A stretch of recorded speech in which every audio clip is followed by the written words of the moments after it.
Hello.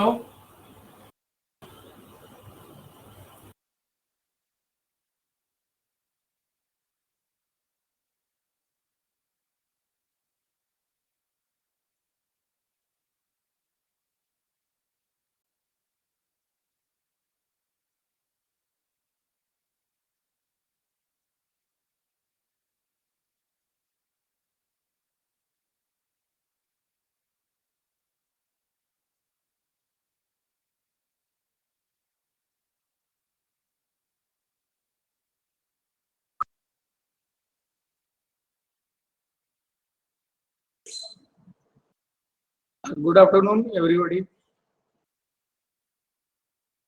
Am I audible?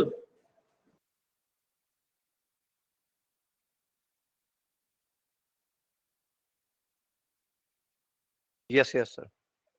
आवाज आ रही है मेरी? हाँ जी हाँ जी। ओके।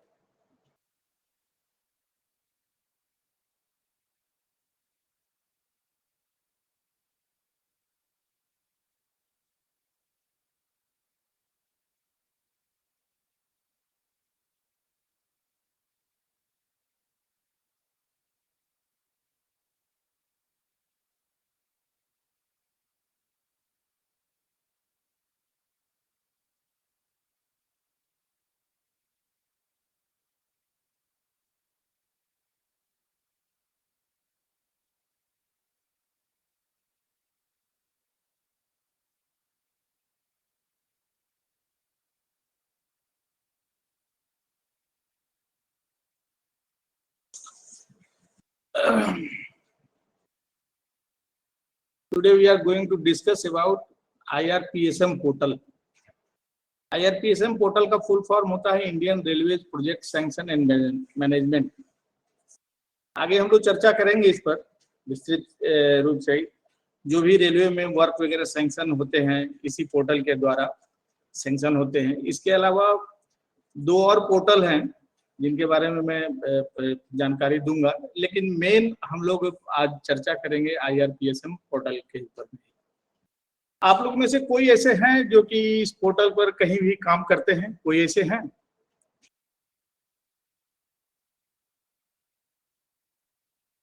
पहले क्या हुआ है?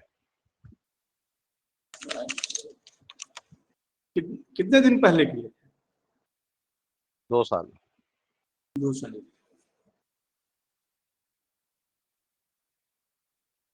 मैंने वर्क्स वगैरह प्रपोज किया है इसमें, सब पोर्टल का जो सब काम होता है।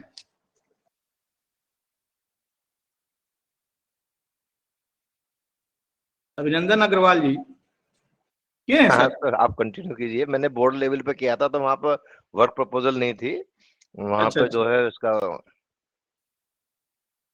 अच्छा, रेलवे बोर्ड में तो बहुत हाई लेवल में जाता है।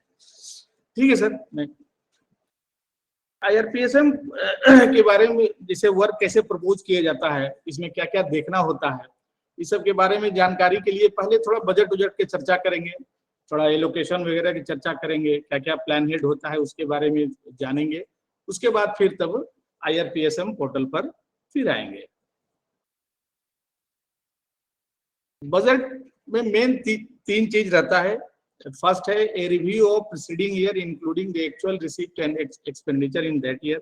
मैंने बजट में 3 चीज इंक्लूड रहता है। पिछले साल में मान लीजिए 22-23 का बजट पेश हो रहा है, तो 21-22 का एक्चुअल फिगर रहता है, एक्चुअल रिसीप्ट, एक्चुअल एक्सपेंडिचर, और 22-23 का an estimate of receipt and expenditure of the coming year. जिस साल का बजट पेश किया जाता है उसका एस्टिमेटेड रिसीप्ट एंड एक्सपेंडिचर का वैल्यू रहता है। और सबसे ज्यादा जो इम्पोर्टेंट है वो प्रपोजल्स रहते हैं, नए वर्ष के जो प्रपोजल रहते हैं, if any for meeting the requirement of the coming year.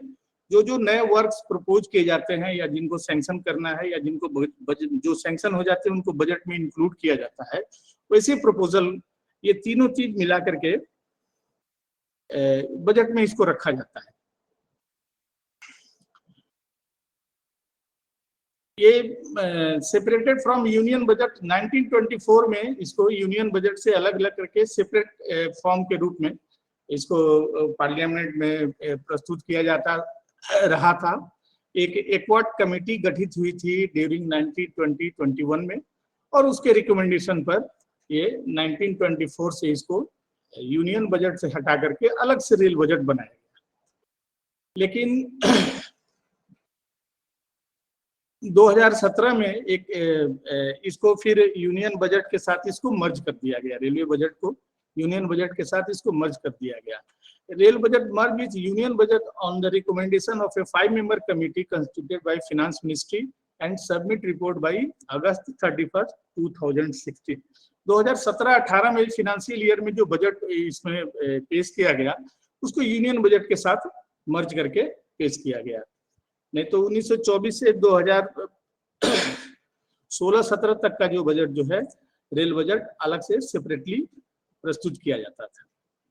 जैसे मेन इसका ये है क्या कि जैसे इंडिपेंडेंस के पहले जो है रेल बजट ही मेन होता था, माने यूनियन बजट में टोटल पार्टिसिपेशन रेल बजट का 80 to 85% फाइनेंशियली रहता था। और बाद में ये धीरे धीरे घटते 2017-18 में करीब 20 या 22% इसका टोटल यूनियन बजट का रह गया। इसलिए ये भी एक कारण है, और भी कारण था इसको मर्ज करने का, लेकिन सबसे बड़ा कारण यही है कि इसका कंट्रीब्यूशन जो है यूनियन बजट में 15 to 20% रहना।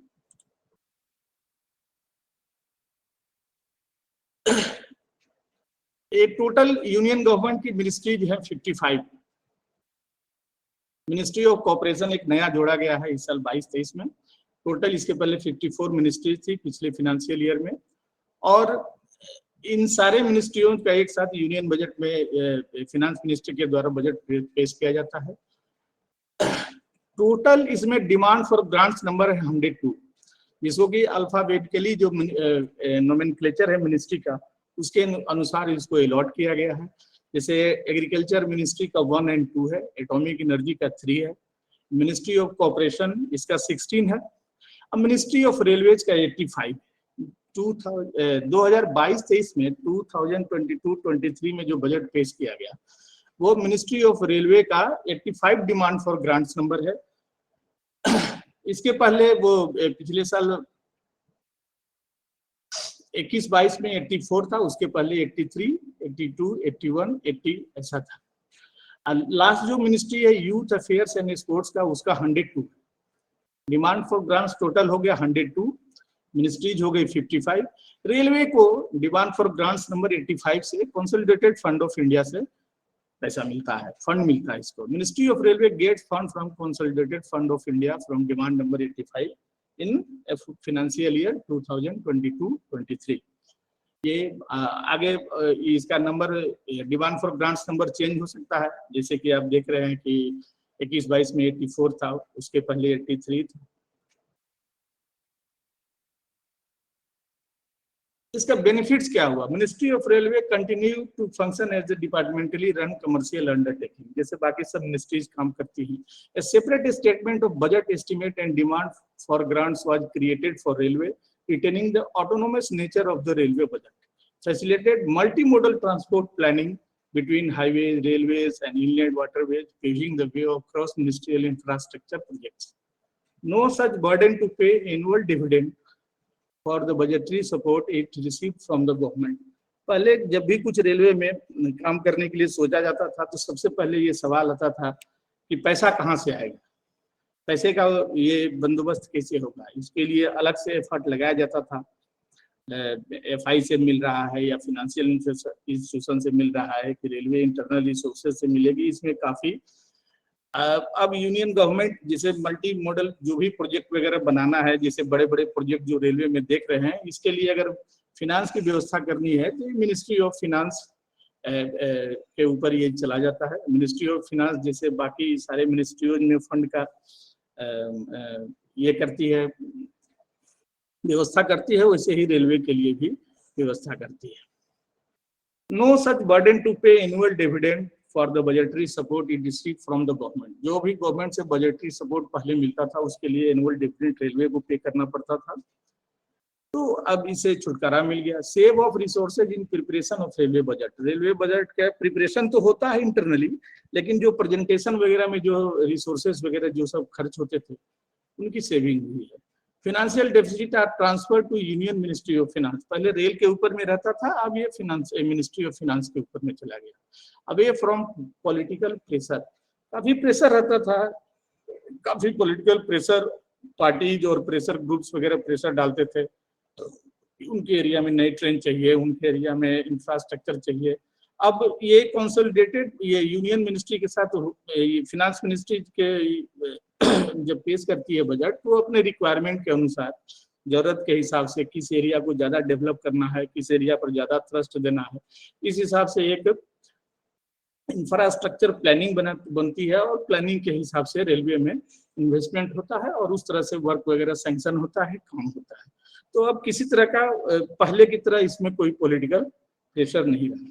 मोर फंक्शनल ऑटोनॉमी, एक बार बार कंसोलिडेटेड फंड ऑफ इंडिया का चर्चा आया, तो सारी मिनिस्ट्रियों को इससे पैसा मिलता है, और उसे कंसोलिडेटेड फंड ऑफ इंडिया से मिनिस्ट्री ऑफ रेलवे को भी पैसा मिलता है। The Consolidated Fund of India, created under Article 266 of the Indian Constitution, includes the revenue received by the government and expenses made by it. All the revenue that the government receives through direct or indirect tax go into the Consolidated Fund of India. जितने direct और indirect tax जो भी आते हैं वो Consolidated Fund of India में जमा होते हैं। Recovery of loans, earning from disinvestment and payment of debt issued by the center also contribute to the fund. All expenditure incurred by the government is met by the Consolidated Fund of India. Article 112 of the Constitution of India prescribes estimate of expenditure embodied in the annual financial statement, annual budget so separately. इसमें जो budget जो पेश किया जाता है, इसमें दो part में इसको रखा जाता है। जो भी एक्सपेंडिचर करने के लिए रहता है, एक होता है चार्ज एक्सपेंडिचर, एक होता है वोटेड एक्सपेंडिचर। तो charge, the amounts required to meet expenditure charge upon the consolidated fund of India. इसमें जैसे सैलरी, डे टू डे हर एक मिनिस्ट्री के जो जितने सारे एक्सपेंसेस हैं, सैलरीज हैं, इवन जुडिशियरी की सैलरीज है, जजेस की सैलरी, और सब जितनी सारी की सैलरी है, या जो सब जिनसे day to day operation effect नहीं हो, इन सारे मदों को चार्ज एक्सपेंडिचर के रूप में रखा जाता है। अगर किसी कारण से पार्लियामेंट से पास होने में बजट को देर हो जाए, किसी कारण से देर हो, तो इन सब मद में जो भी है एक्सपेंडिचर, वो एक्सपेंडिचर के चलते इनका काम नहीं रुके, इसलिए इसको चार्ज एक्सपेंडिचर में रखा जाता है। और वोटेड एक्सपेंडिचर में उसको रखा जाता है the amount required to meet other expenditure propose to be made from the consolidated fund of India. ये ऑलरेडी जो पहले से चले आ रहे हैं, जैसे सैलरी वगैरह है और सब जितने डे टू डे एक्सपेंसेस है, उनको चार्ज एक्सपेंडिचर में रखा जाता है। अब वोटेड एक्सपेंडिचर में उनको रहता है जो propose to be made from the consolidated fund of India, माने नए जितने वर्क जो भी सैंक्शन होने हैं, या रेलवे के जो भी वर्क प्रपोज किए जाते हैं, जो रेलवे बोर्ड से अप्रूव रहते हैं, उनको नए वर्क को वोटेड एक्सपेंडिचर के अंतर्गत रखा जाता है। अगर किसी कारण से बजट पास करने में कोई देरी हो गई, तो इसमें ये क्या है, वोटेड एक्सपेंडिचर में जब तक बजट पास नहीं होगा तब तक इसमें फंड का अलॉटमेंट इन वर्क के लिए नहीं होगा।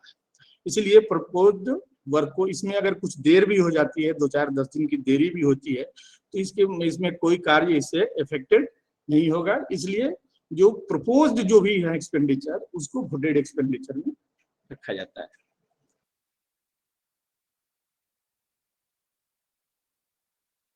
अब रेलवे का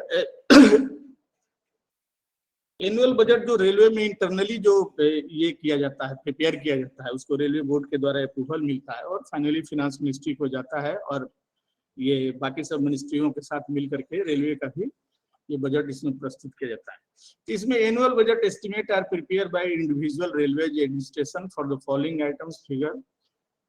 इसमें 3 रखा जाता है, 3 वर्ग में। एक अर्निंग एस्टिमेट है, एक revenue budget demand number 1 to 15, and capital budget है डिमांड नंबर 16। अर्निंग एस्टिमेट्स में क्या है, इसमें 3 तरह की अर्निंग दिखाई जाती है, एब्स्ट्रैक्ट एक्स, एब्स्ट्रैक्ट वाई और एब्स्ट्रैक्ट जेड में। एब्स्ट्रैक्ट एक्स में है earning from coaching traffic, abstract Y में है earning from goods traffic, abstract Z में है सन्ड्री अदर अर्निंग जैसे telegraph, rent, toll, commercial publicity, catering, sales, interest, maintenance charges on siding, saloon, postal vehicles etcetera.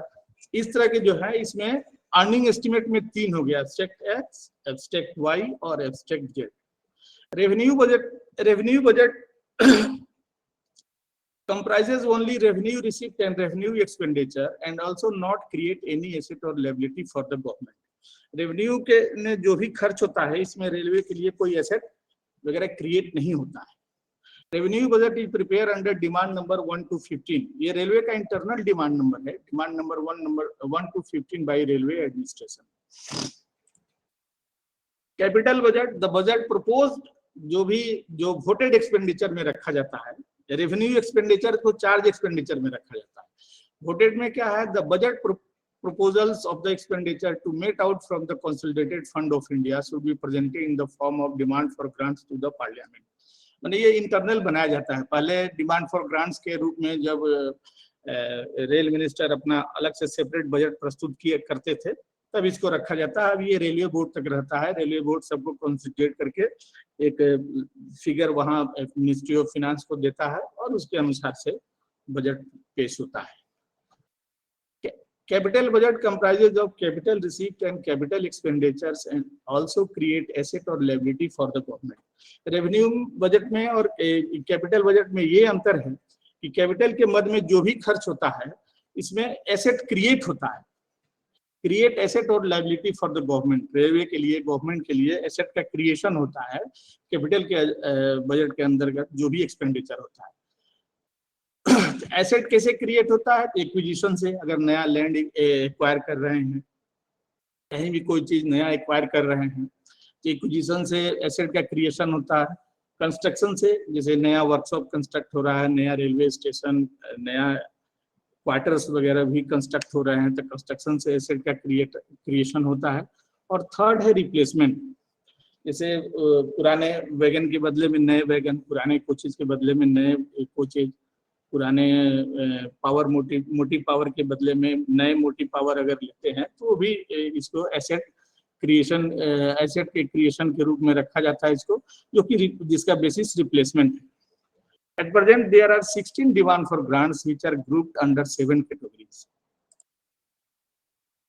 ये देखिएगा, 7 group है, group 1, group 2, group 3, group 4, group 5, group 6 and group 7।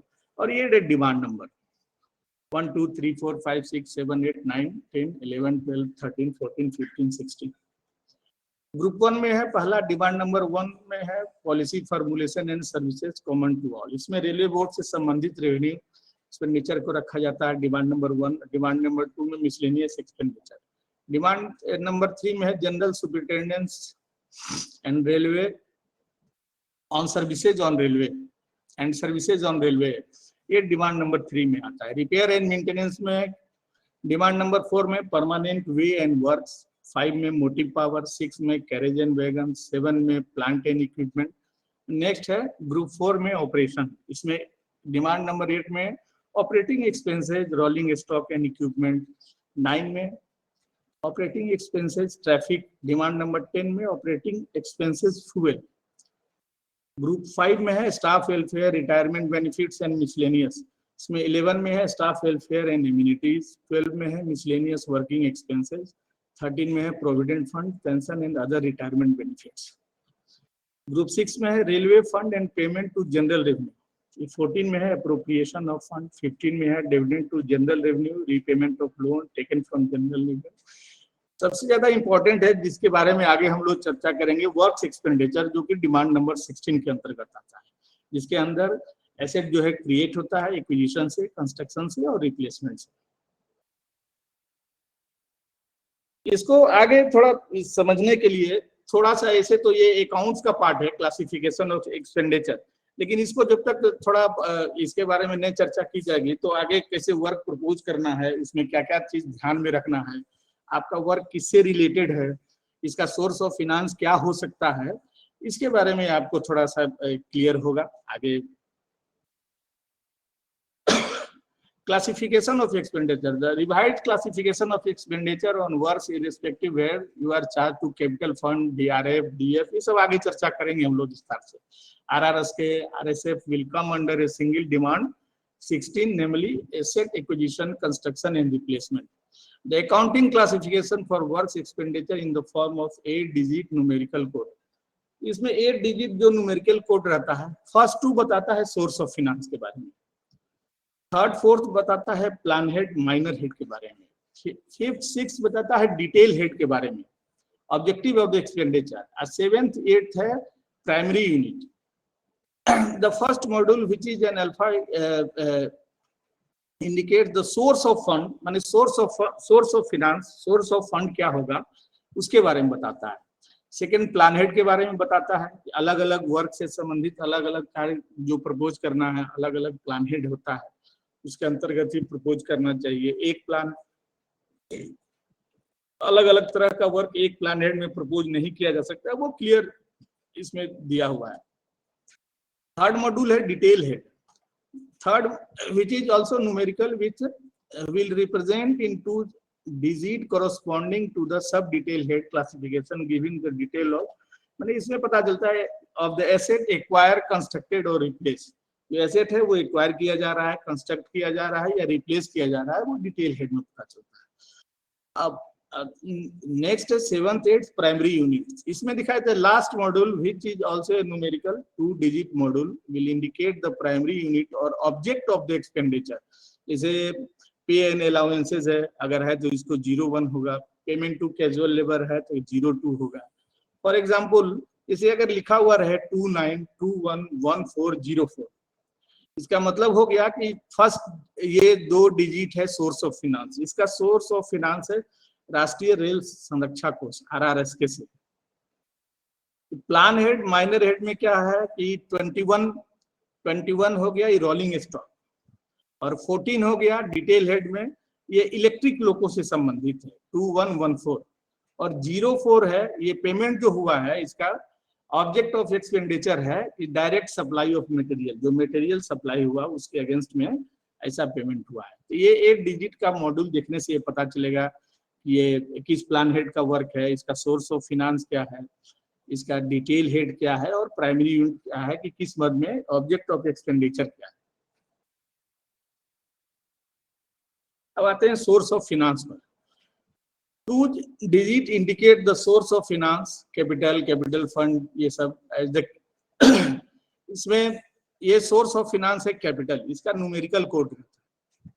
और किस तरह का वर्क है, माने इसमें किस तरह का वर्क के लिए ये इसमें प्रपोज किया जाएगा, इसका सोर्स ऑफ फाइनेंस किस तरह के वर्क के लिए होगा, ये इसके रिमार्क्स में डाला हुआ है. जैसे एक कैपिटल है, इसका न्यूमेरिकल कोड है 20. Expenditure incurred to creation acquisition of asset, construction का नहीं है, creation acquisition of asset for the purpose of earning और position in term as capital expenditure. तो इस तरह का अगर वर्क प्रपोज करना है, अगर क्रिएशन से संबंधित, एक्विजिशन से संबंधित, तो उसमें उसका सोर्स ऑफ फाइनेंस कैपिटल होगा. नेक्स्ट है कैपिटल निर्भया फंड. इसका न्यूमेरिकल कोड है 28. 2016-17 में इसको क्रिएट किया गया. इसको कहीं कहीं कैपिटल एन से भी डिनोट करते हैं.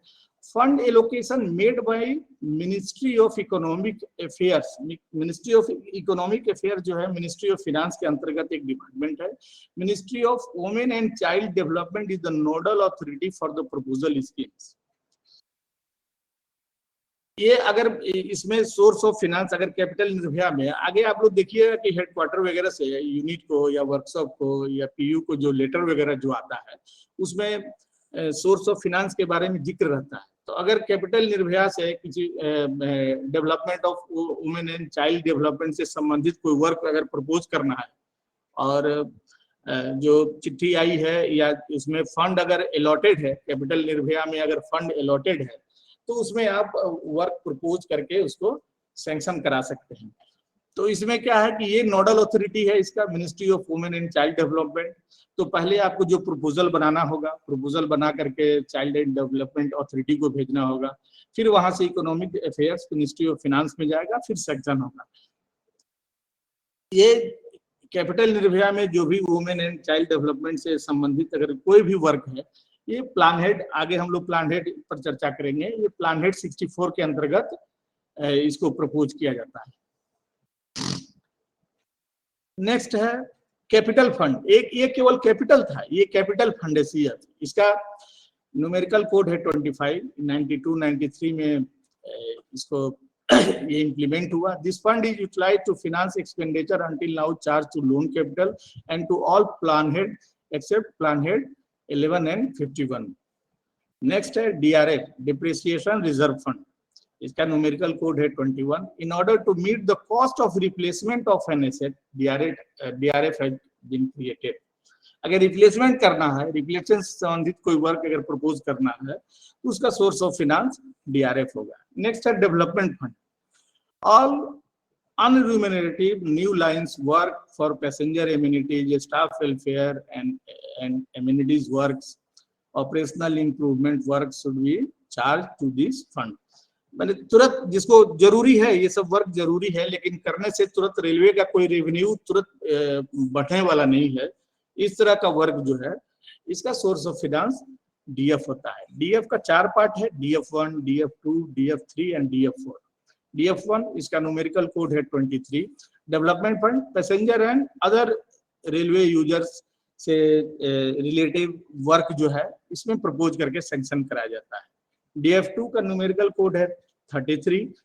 इसमें स्टाफ वेलफेयर से संबंधित वर्क प्रपोज करके सैंक्शन कराया जाता है। DF3 43 development fund operating improvement. DF4 53 है न्यूमेरिकल कोड इसका, development fund safety work, safety से related work are propose and sanction. ये कैपिटल और कैपिटल फंड में थोड़ा डिफरेंस क्या है exactly?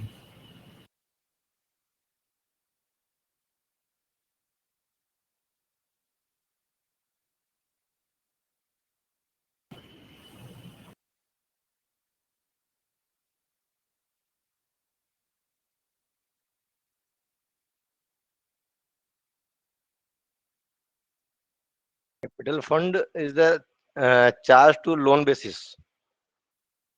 Yes sir, capital fund sir।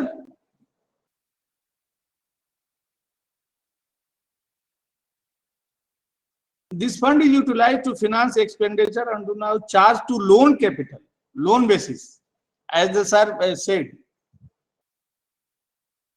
जैसा अभिनंदन सर ने कहा कि ये लोन दोनों में यही अंतर है। मेरा थोड़ा म्यूट हो गया था, मतलब आवाज थोड़ा रिपीट कर दीजिए काइंडली, मेरा वॉइस चला जाता है। सर पार्डन सर, ऑडियो में थोड़ा प्रॉब्लम आ गया था, सुन नहीं पाया, थोड़ा काइंडली रिपीट कर दीजिए। ये कैपिटल फंड जैसा अभिनंदन सर ने बताया कि ये loan charge to loan capital होता है। अब वो इससे अलग से, जैसे कहीं से लोन लेकर के कैपिटल फंड में इंस्टीट्यूशनल फिनांस से या कहीं से भी लोन लेकर के आप कैपिटल फंड से उसमें फंडिंग किया जाता है। और जो कैपिटल रहता है वो एक्सपेंडिचर इनकर्ड थ्रू वो जो है creation acquisition of asset, purpose of funding और position in term of capital expenditure. वो नया जो वर्क होता है वो direct consolidated fund of India से मिलता है, और कैपिटल में लोन के आधार पर मिलता है, charge to loan capital. Okay. Safety fund, conversion of unmanned LC gate into manned LC gate, BG manned LC gate into grade separator, इससे संबंधित जो भी वर्क है इसको सेफ्टी फंड के अंतर्गत इसको प्रपोज किया जाता है। SRSF, special railway safety fund, ये not in operation, it was cease in 2008, लेकिन अभी भी रेलवे बोर्ड की साइट पर ये दिखता है, ये नाम है सर इसलिए हम लोग ने रखा है। OLWR, open line works revenue, ये कोई फंड नहीं, this is not a fund, इसलिए इसका कोई न्यूमेरिकल कोड नहीं है। The actual amount required to meet from the railway revenue for new minor works like passenger and other railway users amnesty, staff welfare work and remunerative works but essential for increasing operational efficiency। ये revenue में जो छोटे छोटे जो काम sanction होते हैं, जो आप लोग जानते होंगे जोनल वर्क वगैरह में जो भी रेवेन्यू से जोन वगैरह जो ये सब होता है, ये सब ये OLWR के तहत ही होता है। ये ओपन लाइन में भी जितने छोटे छोटे काम होते हैं ये भी सब रेवेन्यू वर्क के अंतर्गत आते हैं, OLWR के अंतर्गत ही आते हैं। मेजर सोर्स ऑफ फिनांस है ये EBR. EBR institutional extra budgetary resources institutional finance, इसका न्यूमेरिकल कोड है 84। EBR deposit partnership institutional finance, EBR IRFC bond के रूप में इसमें मिलता है। ईवीआर स्पेशल, कुछ अलग से गवर्नमेंट इसमें स्पेशल एक्स्ट्रा बजटरी रिसोर्सेज से कुछ फंड वगैरह अगर देती है, प्रोवाइड कराती है, तो इसमें इसका सोर्स ऑफ फिनांस ईवीआर होता है। नेक्स्ट है आरआरएसके, राष्ट्रीय रेल संरक्षा कोष, इसका न्यूमेरिकल कोड है 29। ये 2017-18 क्रिएटेड इन 2017-18 फॉर 5 इयर्स। इसके 5 साल में इसको टारगेट रखा गया था 1 लाख करोड़ का, 20,000 करोड़ पर ईयर, नॉन लैप्सेबल है। Track renewal and upgradation, bridges rehabilitation, elimination of LC gates, BG routes on busy routes by 2022, construction of ROB, HRD जो रेलवे का जो जितना भी ट्रेनिंग इंस्टीट्यूशन वगैरह है, वो आरआरएसके से काफी इसमें फंडिंग वंडिंग हुई है और काफी सारे वर्क इसमें सैंक्शन हुए हैं। नहीं तो पहले ट्रेनिंग इंस्टीट्यूशन जितने भी हैं, इवन सीटीआई और सब जितने ट्रेनिंग इंस्टीट्यूशन, उनकी प्रायोरिटी कम रहती थी, तो हम लोग वर्क अपना सैंक्शन करा नहीं पाते थे। तो एचआरडी से संबंधित जो भी वर्क है, ह्यूमन रिसोर्स डेवलपमेंट से संबंधित जितने सारे ट्रेनिंग इंस्टीट्यूशन आते हैं, तो इससे संबंधित वर्क, इसका सोर्स ऑफ फिनांस आरआरएसके था। इसमें 17-18 में 18-19 में कुछ फंड वगैरह मिला था हम लोगों को, बाकी सब सीटीआई वगैरह को, तो उसमें कुछ वर्क वगैरह प्रपोज किए थे हम लोगों को, उसमें सैंक्शन भी कराए थे। नहीं तो वो जोनल रेलवे के लिए जो भी ट्रेनिंग इंस्टीट्यूशन है उसकी प्रायोरिटी कम हो जाती है, इसलिए हम लोग अपना काफी एफर्ट लगाने के बाद भी अपना वर्क सैंक्शन नहीं करा पाते। लेकिन आरआरएस के सोर्स ऑफ फिनांस जब से हुआ, इसमें एचआरडी से संबंधित वर्क के लिए अलग से फंड रखा गया, तो इसमें प्रपोज करने के बाद सैंक्शन होने की संभावना रहती है। अब थोड़ा प्लान हेड के बारे में चर्चा कर लें। जैसे जो भी आपको वर्क प्रपोज करना है, न्यू लाइन से संबंधित वर्क के लिए प्लान हेड 11 है, plan head 14 gauge conversion, plan head 15 doubling. ये रोलिंग स्टॉक प्रोग्राम के अंदर में जो फंड आता है, ये किस हेड के अंदर आएगा? और दूसरा है जो प्राइवेट प्लेयर्स है जैसे कॉनकॉर्ड वगैरह, तो उनके लिए जो स्पेशली फंड रहते हैं उनके वैगन जो मेंटेन करने के लिए, वो फंड किस इसमें आता है sir?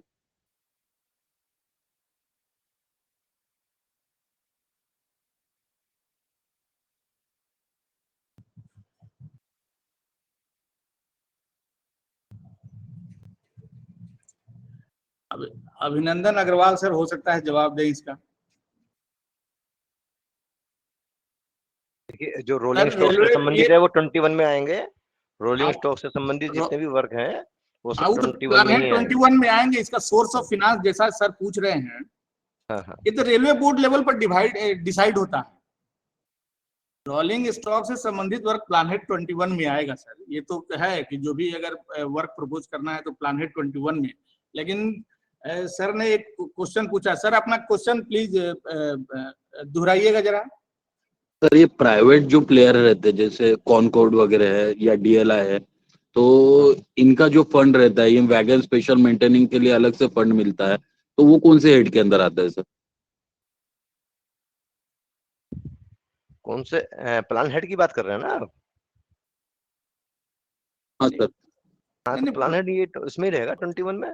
Plan head rolling stock से है, तो रोलिंग स्टॉक से संबंधित वर्क है तो प्लान हेड 21 ही होगा। आप उसकी बात कर रहे हैं सोर्स ऑफ फाइनेंस की?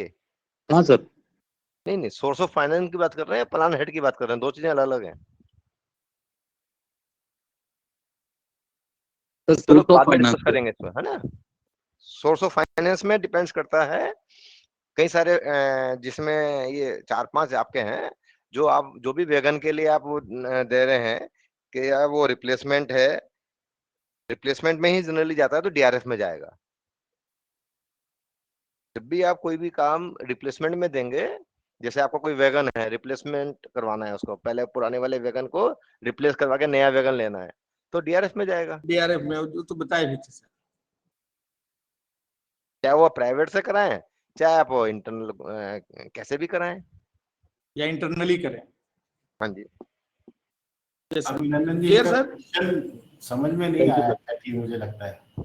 हाँ जी, ये नहीं क्वेश्चन क्या आप ये पूछना कह चाह रहे हैं कि कोई वैगन है जो कॉनकोर से आपको रिपेयर करवाना है ना? नहीं सर, कॉनकॉर्ड के जो वैगन रेलवे हाँ। ओन नहीं करती है ना सर, उनके वैगन का अपन जैसे पीओच आरओएच करते हैं या फिर हाँ, उसके जो स्पेयर्स आते हैं उनसे जैसे कॉनकोर का है, मान लीजिए उनका जो रैक है वो लोग रेलवे मेंटेन करेगा, तो रेलवे अपने रेवेन्यू में उसको चार्ज करेगा, उनको उनके मतलब खर्चा जो तो होगा वो चार्ज तो करेंगे, उसमें उसमें तो हम चार्ज करेंगे। और कॉनकोर इटसेल्फ में उनको तो कोई पैसा हम लोग नहीं देते ना, मतलब वो तो हमारे वो ऊपर चार्ज तो हम बाद में करेंगे सर, लेकिन अगर उसके लिए स्पेयर्स वगैरह खरीदने का है हाँ, उसके लिए जो स्पेयर्स खरीदना है, तो उसका जो फंड आएगा वो कहाँ से आएगा? उसके लिए जो फंड्स आएंगे वो कहाँ से आएंगे? उसमें आप उन फंड्स को आप जो है आपको अपने फाइनेंस से मिलकर के आपको प्लान करना पड़ेगा कि भाई मेरे पास, जैसे कई बार क्या होता है, राइट्स का भी काम आता है, कॉनकोर का भी वर्क आता है, और प्राइवेट पार्टनर्स के वर्क होते हैं, प्राइवेट पार्टीज वगैरह के वर्क होते हैं। उन वर्क को अगर मेरे पास स्पेयर है, इवन दो मैं उस स्पेयर को इस्तेमाल करूंगा, नहीं है तो उसके लिए मैं फाइनेंस से मिलकर के किसी भी हेड में मैं अपने वर्क को ले लूंगा, फाइनेंस को ले लूंगा। ये आपका उस आपकी यूनिट के बेस पर रहेगा कि फाइनेंस किस हेड पे आपको वो पैसा देने को तैयार है। जनरली आपका जो है ये पैसा जो है मतलब कि किसी भी हेड पर आपको वो दे सकता है आपका फाइनेंस। देखिए, आप एक अर्निंग करने की बात कर रहे हैं रेलवे के लिए, आपके 50 रुपए खर्च होने हैं और आपने 100 रुपए चार्ज करने हैं, है ना? हेलो, हाँ सर। आपने 50 रुपए खर्च करने हैं, 100 रुपए चार्ज करने हैं, तो ऐसी सिचुएशन में तो your finance will arrange what ever the head is available with him. जिस भी हेड में उसके पास पैसा अवेलेबल है, उस हेड के उसी सोर्स में वो आपको अलाउ कर देगा। नहीं, उसको उसका जो है संबंध आईआरपीएसन से नहीं है सर। हाँ, उसका संबंध आईआरपीएसएम से नहीं है। वो डिफरेंट चीज होगी, वो यस एक यस, अलग चीज हो गई। वो अलग इसमें चीज सर है।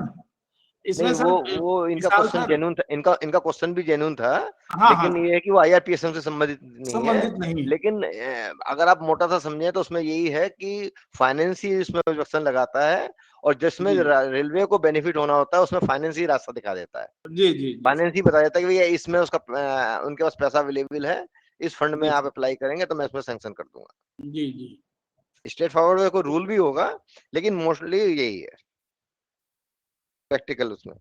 सर विशाल सर, क्लियर हुआ? हाँ सर। ठीक है, हाँ आगे बढ़े।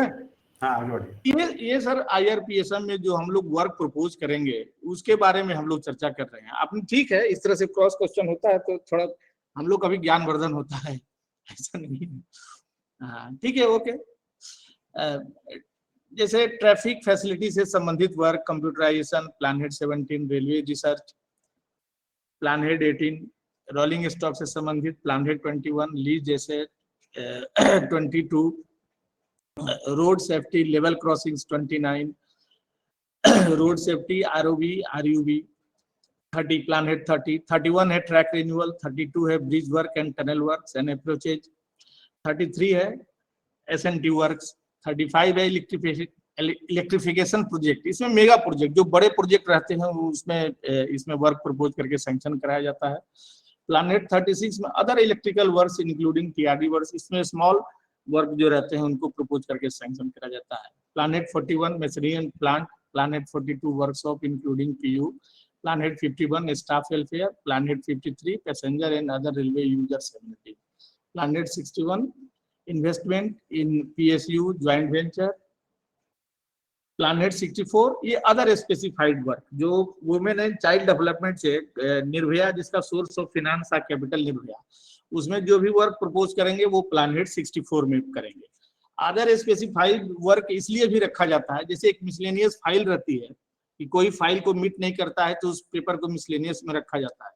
उसी तरह से जितने सारे प्लान हेड हैं इसमें अगर वर्क आपका मैच नहीं कर रहा है कंप्लीटली तो आप उसको प्लान हेड 64 में प्रपोज कर सकते हैं। जनरली प्लान हेड 64 में जो नंबर ऑफ वर्क प्रपोज होते हैं वो ज्यादा होते हैं। ऐसा देखा गया है। Plan head 65 training and HRD से संबंधित, plan head 71 store suspense, plan head 72 manufacturing suspense, plan head 73 miscellaneous advances, plan head 81 metropolitan transport project, plan head 82 transfer to SRSF, ये ऑपरेशन में नहीं है, स्पेशल रेलवे सेफ्टी फंड। तो जिस plan head से संबंधित आपका वर्क है उसमें आप उस प्लान हेड के अंतर्गत इसको प्रपोज कर सकते हैं। इसमें सोर्स ऑफ फाइनेंस देखना रहता है। अब नेक्स्ट आगे इसका देखते हैं हम लोग। एक तो ये बताया कि डिटेल्स यूनिट में 3 ही है कि एसेट एक्वायर हो रहा है, कंस्ट्रक्ट हो रहा है या रिप्लेस हो रहा है। उसके बाद वो जो लास्ट जो है 7th 8th डिजिट जो है वो प्राइमरी यूनिट का रहता है। इसमें टोटल 39 प्राइमरी यूनिट्स है और इसमें मोस्टली इसमें 13 जो है ज्यादा इंपॉर्टेंट है। इसमें सब कुछ हो जाता है, जैसे 01 पे एंड अलाउंसेस के लिए, 02 payment to casual labour, 03 payment to contractor, इस तरह का है। 04 direct supply of materials store, 05 हो गया store supplied from stock, 06 write on stock, 07 credit to release material, 08 others, 09 transfer to debit credit affecting capital works expenditure, 10 है PLB, 11 excise duty और purchase of material, custom duty, salary. आजकल तो GST हो गया है, GST के अंतर्गत सब आ जाता है, SDST CGST। अब आते हैं मेन वर्क्स बजट पर।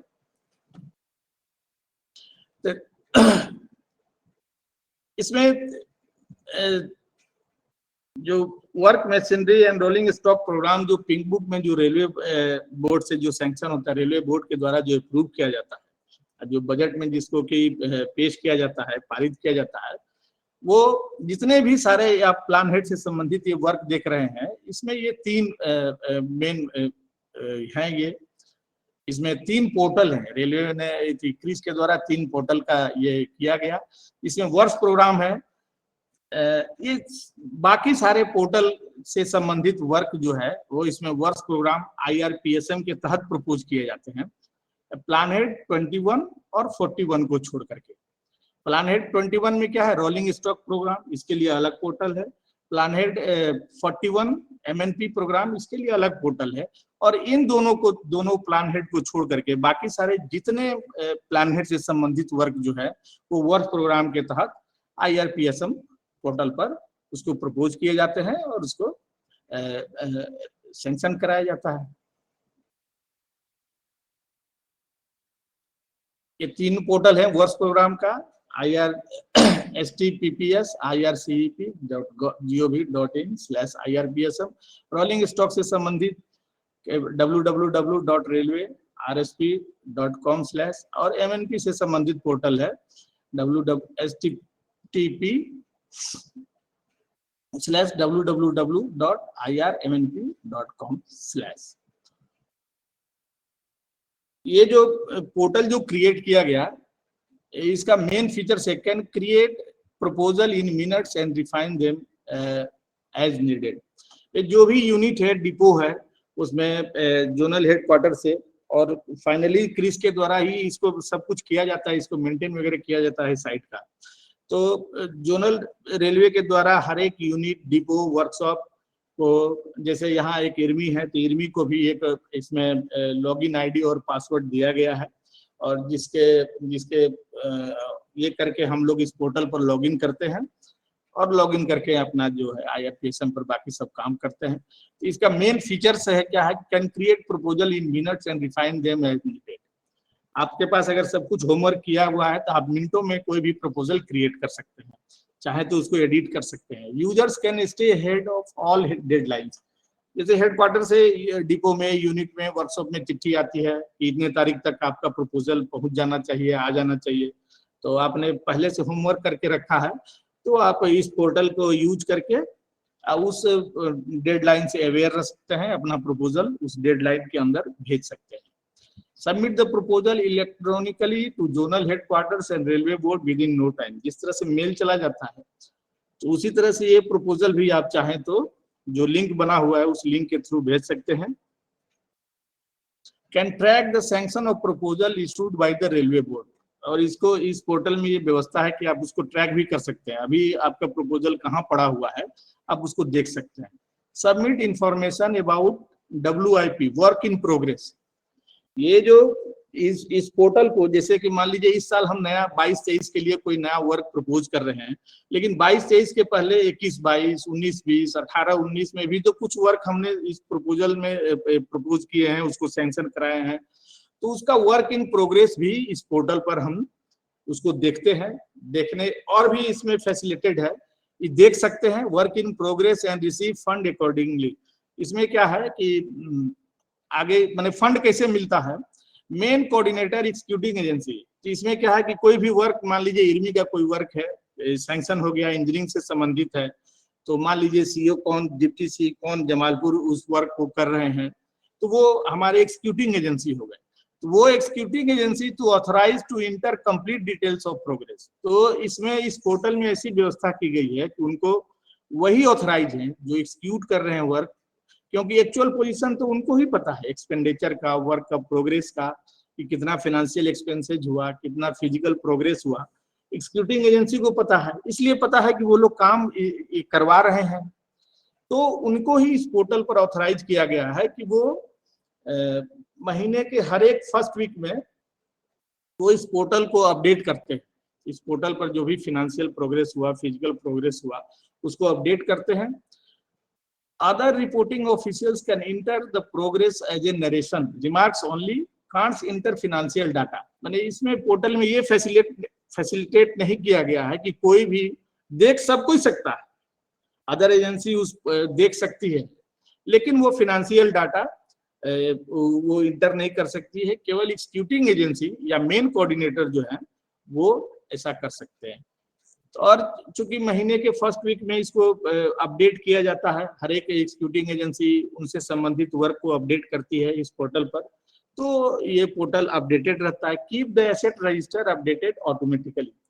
ये जो रजिस्टर रहता है वो अपडेटेड रहता है। User ID and password for use by CMP planning और जोनल रिव्यू। माने ये जो है chief planning and design engineer जो CME प्लानिंग के अंडर में जोनल रिव्यू में रहते हैं, उनके द्वारा ही मेमोरी कंट्रोल होता है और उन्हीं के द्वारा यूजर आईडी और पासवर्ड सबको इश्यू किया जाता है, और यूजर आईडी पासवर्ड का यूज करके बाकी सब डिपो में ये अपना सब काम कर सकते हैं। इस पोर्टल बनने के पहले, जिस समय ये IRPSM पोर्टल नहीं था, उस समय काफी बहुत विकट स्थिति थी। विकट क्या स्थिति थी कि सारे वर्क्स को फिजिकल मोड में बनाना पड़ता था, हर एक वर्क की अलग अलग फाइल हो जाती थी। मान लीजिए एक जैसे जमालपुर वर्कशॉप है, तो यहाँ इंजीनियरिंग डिपार्टमेंट है, इलेक्ट्रिकल भी है, आपको पर्सनल भी है, अकाउंट्स भी है, CMT का डिपार्टमेंट है। तो हर एक डिपार्टमेंट से संबंधित अगर 2-4 वर्क भी अगर जमा हुए, तो जमालपुर वर्कशॉप के लेवल पर 20-25 वर्क, मान लीजिए अगर मिनिमम 20-25 वर्क हो गए। एक डिवीजन के अंतर्गत में बहुत सारे डिपो हैं, तो एक डिवीजन जाते जाते उस वर्क की संख्या 100 के आसपास, 200 के आसपास हो गई, और जोनल रेलवे तक जाते जाते इसकी संख्या 500 के आसपास हो जाती थी। तो कोई भी वर्क इसको माने ये करना है, मान लीजिए किसी वर्क को सैंक्शन करना है, उसकी फाइल नहीं मिल रही है, तो काफी हैप्जर्ड स्थिति रहती थी, काफी लोग इसमें लगे रहते थे, फाइलों का मूवमेंट में काफी मैन पावर लगता था, और शॉर्ट लिस्ट करने में काफी परेशानी होती थी कि किसी वर्क को, चूंकि फंड की दिक्कत तो हर समय रही है और आगे भी रहेगी, तो सारा वर्क जितना एक साथ प्रपोज किया जाता है संभव नहीं है, उतना फंड अवेलेबल नहीं है कि सबको एक साथ सैंक्शन करा दिया जाए। तो हर साल ये ऐसा होता है कि उसमें शॉर्ट लिस्ट किया जाता है, कौन सा वर्क ज्यादा जरूरी है, किसको करना है, किसको नहीं करना है। तो जो शॉर्ट लिस्ट किया जाता है वर्क, वो फिर आगे जाता है, और बाकी सब वर्क जो है पेंड हो जाते हैं। तो ये पोर्टल बनने से बहुत सुविधा हो गई, बड़ा इसमें सेव 25 to 30 मीट्रिक टन पर फाइनेंशियल ईयर पेपर की सेविंग होने लगी। Save a lot of man power, काफी मैन पावर लगता था। Easy and time saving process, more systematic, पहले कोई सिस्टम ही नहीं था, तो अब ये पोर्टल खोल करके डिवीजन लेवल पर, हेडक्वार्टर लेवल पर, रेलवे बोर्ड लेवल पर जब चाहें इस पोर्टल को खोल करके वो देख सकते हैं, शॉर्टलिस्ट कर सकते हैं। आगे शॉर्टलिस्ट के बारे में भी हम लोग चर्चा करेंगे। Easy online monitoring of progress of work, जो भी है इसको मॉनिटरिंग किया जा सकता है कि कैसा प्रोग्रेस हो रहा है, क्योंकि एग्जीक्यूटिव एजेंसी महीने के फर्स्ट वीक में अपना डाटा अपडेट करती है, तो इसलिए प्रोग्रेस ऑफ वर्क कोई भी खोल करके किसी भी लेवल में उसको देख सकता है। Online physical and financial progress monitoring of work over the year, क्योंकि हर महीने अपडेट होता है। Analysis of data generation of various MIS report, provision of out of turn तो अब नहीं रहा, आप तो सालों भर इससे चाहे तो आप इसमें वर्क प्रपोज कर सकते हैं, इसको सैंक्शन करा सकते हैं।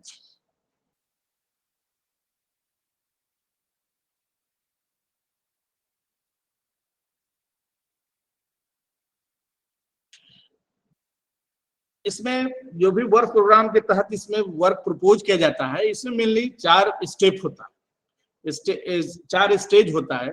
एडवांस प्लानिंग, कोई भी वर्क प्रपोज करने के पहले आपको एडवांस प्लानिंग करना पड़ता है, उसका एस्टिमेट वगैरह बनाना पड़ता है, या तो आकलन करना पड़ता है कि इसमें कितना खर्च होगा। Advance scrutiny of major scheme, जो भी है इसमें क्या क्या डालना है नहीं डालना है उसको फिर से स्क्रूटनाइज किया जाता है। उसके बाद से एक एस्टिमेटेड कॉस्ट उस वर्क का निकलता है। उसके बाद इसको PWP बोलते हैं, प्रीलिमिनरी वर्क प्रोग्राम के तहत इसको प्रपोज किया जाता है। और जब ये शॉर्टलिस्ट हो जाता है, जहां से फंड मान लीजिए कि अगर जोनल रेलवे से किसी वर्क के अगेंस्ट में वर्क प्रपोज करने के लिए दिया गया है, उसमें फंड अवेलेबल है, तो आपके जोन में मान लीजिए ईस्टर्न रेलवे जोन है, तो इसमें 4 डिवीजन है, 3-3 वर्कशॉप हैं, तो ये हर जगह से इस टाइप का वर्क मान लीजिए किसी प्लान हेड में 100 करोड़ रुपया है, और जितने सारे जोनल रेलवे से हर जगह लेटर गया कि आप इसमें आपको जो जरूरी है वो वर्क प्रपोज कीजिए। अगर सारे वर्क अगर प्रपोज हो गए उसमें 500 करोड़ का ये हो गया, तो 100 करोड़ या मैक्सिमम 1.5 या 2 टाइम्स तक का ही वर्क GM साहब सैंक्शन करेंगे। तो बाकी जो 300 करोड़ का जो वर्क है तो वो तो लैप्स हो जाएगा। लेकिन ये जितना 500 करोड़ का वर्क जो हेडक्वार्टर तक गया उसको PWP में रखा जाता है, उसको प्रीलिमिनरी वर्क प्रोग्राम के तहत रखा जाता है।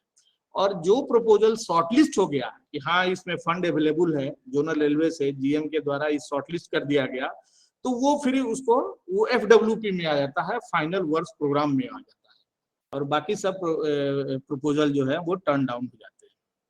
तो जो FWP में जो प्रोग्राम होता है वही फिर बाद में अकाउंट्स में जाएगा, फिर वेटिंग होगा, फिर बाद में वो सैंक्शन होगा। एक इस तरह की चिट्ठी आती है। आजकल तो ये हो गया है कि अब जो भी वर्क सैंक्शन होगा वो अम्ब्रेला वर्क के तहत ही सैंक्शन होगा। वो लेटर भी मैंने इसमें डाला है। एक ये न्यू वर्क के लिए प्रपोजल के लिए इस तरह से चिट्ठी आती है कि उसका डेडलाइन दिया हुआ रहता है कि कितना डेट है, कितना क्या है। इसमें हम लोग 3rd पेज इसमें देखेंगे जो सबसे ज्यादा इंपॉर्टेंट है वर्क प्रपोज करने के लिए। ये है लास्ट पेज।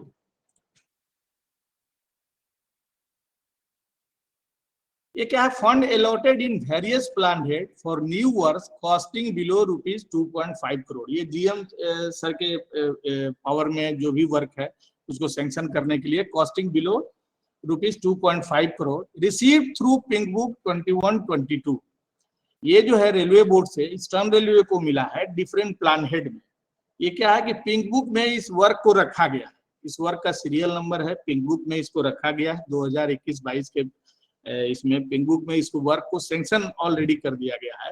लेकिन उस वर्क के अगेंस्ट में ईस्टर्न रेलवे का जो पार्ट है उसमें डिफरेंट प्लान हेड में अलग अलग फंड रखा गया है, और जिसके तहत जोनल रेलवे से हर डिपो में ये चिट्ठी गई है कि आप लोग अपना वर्क इसमें प्रपोज करके अम्ब्रेला वर्क के तहत प्रपोज कीजिए। ये आप देखेंगे ये इधर एक प्लान हेड दिख रहा है, ये प्लान हेड 16, 17, 29, 30, 32 में 53, 64, 65, और ये पिंक बुक आइटम नंबर दिख रहा है। जैसे कि प्लान हेड 16 में कोई पिंक बुक आइटम नहीं है, तो प्लान हेड 16 से संबंधित कोई भी वर्क इसमें आप प्रपोज करके सैंक्शन नहीं करा सकते। नेक्स्ट है प्लान हेड 77, इसमें पिंक बुक आइटम नंबर है 77। ये वर्क ऑलरेडी सैंक्शन हो चुका है। इसमें आप देखिए कि DRF के अगेंस्ट में 6 करोड़ रुपया है, sorry 6 crore rupees, 6 crore rupees fund available है। DF1 में 25 लाख रुपया अवेलेबल है, टोटल 6 करोड़ 25 लाख रुपया अवेलेबल है। तो इससे डीआरएफ से संबंधित जो भी डीआरएफ में जैसा सर बता रहे थे कि रिप्लेसमेंट से संबंधित जो भी आप है कंप्यूटराइजेशन के अंतर्गत ये वर्क प्रपोज करा करके सैंक्शन करा सकते हैं। ये आपको वर्क प्रपोज करने से पहले देखना होगा कि आपका वर्क किस चीज से रिलेटेड है, किस प्लान हेड से रिलेटेड है, उस प्लान हेड के किस मद में ये जो सोर्स ऑफ फाइनेंस है, ये जो रेलवे बोर्ड का जो एलोकेशन है कि कैपिटल में कितना है, capital Nirbhaya, capital DRF, DF1, DF2, DF3, DF4, SF, safety fund, RRSK, इसमें किससे संबंधित आपका वर्क है और उसमें फंड अवेलेबल है कि नहीं है। अब फंड अवेलेबल अगर है, उससे संबंधित आपका वर्क मैच करता है, आपके प्लान हेड से संबंधित वर्क है, तो आप उसको प्रपोज करके सैंक्शन करा सकते हैं। इस तरह की चिट्ठी आती है, इसके हिसाब से आपको ये जो आप देख रहे हैं पिंक बुक आइटम नंबर, ये ऑलरेडी सैंक्शन है वर्क, 77 है, पिंक बुक आइटम नंबर 99 है road safety and works level के लिए, आरयूबी के लिए पिंक बुक आइटम नंबर 157 है।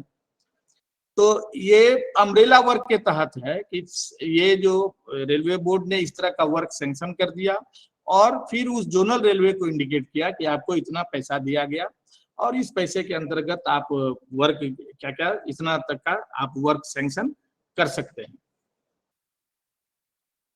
इस बार हम लोगों ने भी एक वर्क प्लान हेड 65 के अंतर्गत प्रपोज किया था, जिसमें ये DF3 में 50 लाख रुपया है। इसमें हम लोगों ने एक बैडमिंटन कोर्ट का, लेकिन देर हो जाने के कारण इस साल वो वर्क सैंक्शन नहीं हो पाया।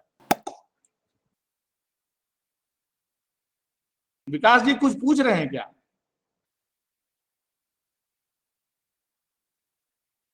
तो कोई भी वर्क आपको प्रपोज करना है तो ये पहले ये देखना है कि हेडक्वार्टर से जो चिट्ठी आती है वो आपके किस प्लान हेड से आपका वर्क संबंधित है और आपका जो वर्क है उसका सोर्स ऑफ फाइनेंस क्या हो सकता है, उस सोर्स ऑफ फाइनेंस में फंड अवेलेबल है कि नहीं।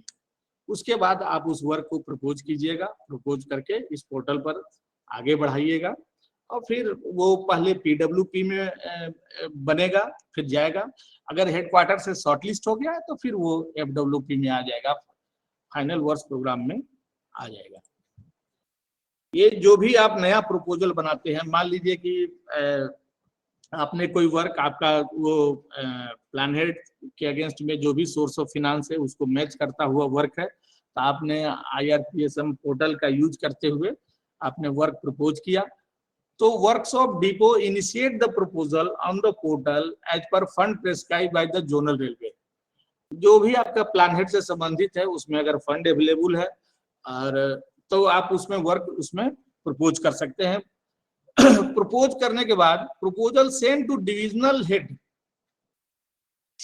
ये और plan head coordinator for shortlisting. हर एक डिवीजन में अलग अलग वर्क के या जोनल में अलग अलग वर्क के प्लान हेड कोऑर्डिनेटर रहते हैं। तो जैसे ही आप प्रपोजल इस पोर्टल पर सेव कीजिएगा, ये आपको दिखने लगेगा। वो प्रपोजल जो डिवीजन में जो बैठे हुए हैं वो प्रपोजल मूव नहीं करेगा फिजिकली आपको ऑनलाइन। ये शॉर्टलिस्टिंग के प्रोसेस में ऐसा होता है, ये PWP के प्रोसेस में ऐसा होता है कि आपने जैसे ही सेव किया प्रपोजल तो फिर आपने उसको जैसे ही आप उसमें ऑप्शन आएगा आपको भी दिखेगा, वो चला जाएगा आपको डिवीजन में। तो proposal send to divisional head plan head coordinator for shortlisting, तो ये डिवीजन में दिखने लगेगा। डिवीजन के लेवल पर अगर आपका प्रपोजल शॉर्टलिस्ट हो गया तो shortlisted proposal by division send to plan head coordinator at zonal headquarter for shortlisting.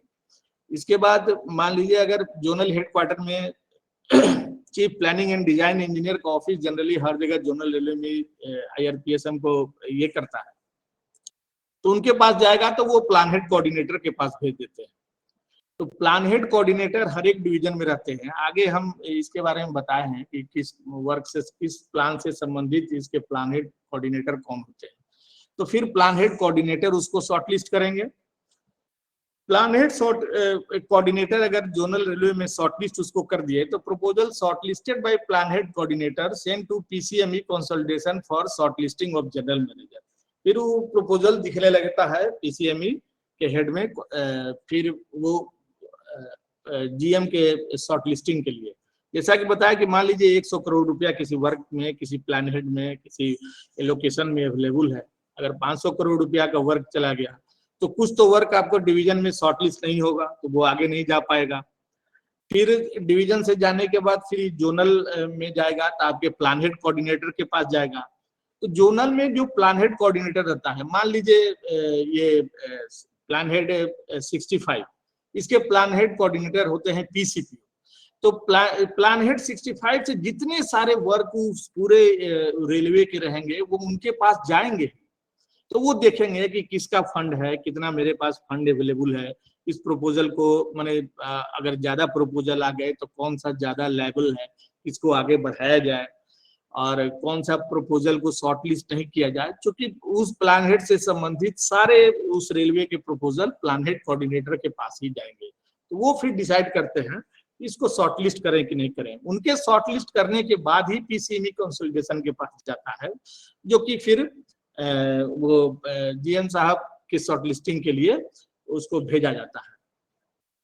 अगर आपका प्रपोजल किसी स्टेज में, मान लीजिए डिवीजन लेवल में, प्लान हेड कोऑर्डिनेटर लेवल में या जीएम लेवल में, अगर शॉर्टलिस्ट नहीं हुआ तो वो आपका एफडब्ल्यूपी में नहीं आ पाएगा, फाइनल वर्क्स प्रोग्राम में नहीं आ पाएगा। तब आपका प्रपोजल वहीं टर्न डाउन हो गया। फिर आप नेक्स्ट ईयर कीजिए या फिर जो उसके बारे में आपके हायर ऑथोरिटी जो डिसाइड करेंगे वैसा करिए। और shortlisted proposal by general manager proceeded under final work programme. जो जनरल मैनेजर ने इसको शॉर्टलिस्ट कर दिया, जनरल मैनेजर के ऑफिस से शॉर्टलिस्ट हो गया, इसका मतलब वो पीडब्ल्यूपी से हट करके वो कन्वर्ट होकर के चला आया एफडब्ल्यूपी में, फाइनल वर्क प्रोग्राम में। और आगे यही प्रपोजल लाइव रहेगा, यही सैंक्शन होने की संभावना रहेगी।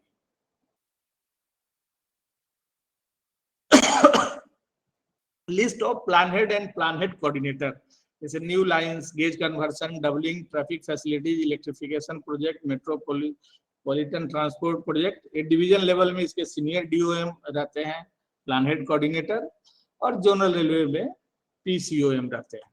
और फिर 29, 30, 31, 32, 51, 52, 64 इसके सीनियर डीएम कोऑर्डिनेशन रहते हैं। और जोनल लेवल पर सिटी, सीबी, पीसी इसके कोऑर्डिनेटर रहते हैं। उस तरह से computerisation, SNT, other electrical work, workshop, passenger amenities and planet 53 से संबंधित। तो इसके डिविजनल लेवल में senior EDP, senior DST, senior DE, senior DME, senior DCM ये प्लान हेड कोऑर्डिनेटर रहते हैं। और जोनल लेवल में PCCM, PCST, PCE, CWE, PCCM इसके प्लान हेड कोऑर्डिनेटर रहते हैं। मतलब जो आपने प्रपोजल क्रिएट किया वो आपका डिवीजन लेवल में शॉर्टलिस्ट होगा पहले, फिर वहां से शॉर्टलिस्ट होने के बाद फिर जोनल हेडक्वार्टर जाएगा, जहां आपके प्लान हेड कोऑर्डिनेटर उसको शॉर्टलिस्ट करेंगे। फिर प्लान हेड कोऑर्डिनेटर शॉर्टलिस्ट करने के बाद फिर जीएम के शॉर्टलिस्ट में जाएगा, और जीएम साहब के ऑफिस से शॉर्टलिस्ट होने के बाद ही ये प्रपोजल आपका प्रीलिमिनरी वर्क प्रोग्राम से फाइनल वर्क प्रोग्राम में कन्वर्ट होगा। और फिर आपको उसमें फिर एस्टिमेट वगैरह बनाना होगा, एस्टिमेट बना करके फिर अपना अकाउंट्स वगैरह भेजना पड़ता है उसको, फिर वेटिंग वोटिंग जो एसोसिएट अकाउंट है वहां से करना पड़ेगा, फिर आपको हेडक्वार्टर इसको भेजना होगा। वो आगे हम लोग इस पर चर्चा करेंगे। तो पहला आपने जो प्रपोजल बनाया उसको, प्रपोजल को सेव करने के बाद आपने सर 5 मिनट का ब्रेक कर लें? हाँ कर लिया जाए। तो आप भी काफी थक गए होंगे बोलते बोलते। नहीं, हम लोग तो आदत है बोलने की, आप लोगों को सुनते सुनते थक गए हैं हमको लगता है। नहीं नहीं ऐसा नहीं है, नहीं ठीक है, कंटिन्यू करना था तो कंटिन्यू कीजिए, मैं तो आपके लिए ब्रेक वो था। नहीं नहीं थैंक यू, मेरे लिए भी सोचते हैं अच्छा है। हम लोग मिलते हैं 45 में, 3:45 में, 3:45 में। ओके।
स्टार्ट करते हैं। आवाज आ रही है मेरी? Am I Audible?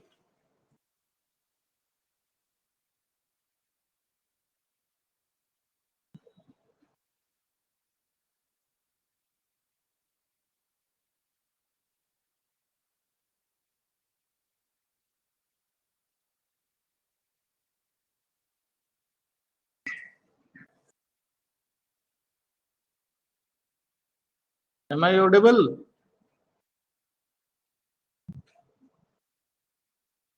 Please respond.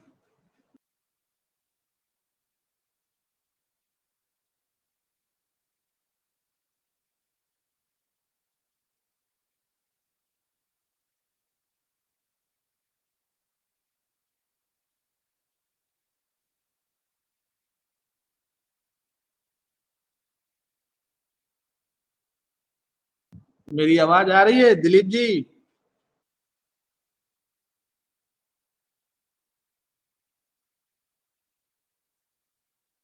हाँ सर, आ रहे हैं आवाज। नहीं, कोई बोल नहीं रहे हैं पता नहीं। ठीक ठीक, थैंक यू।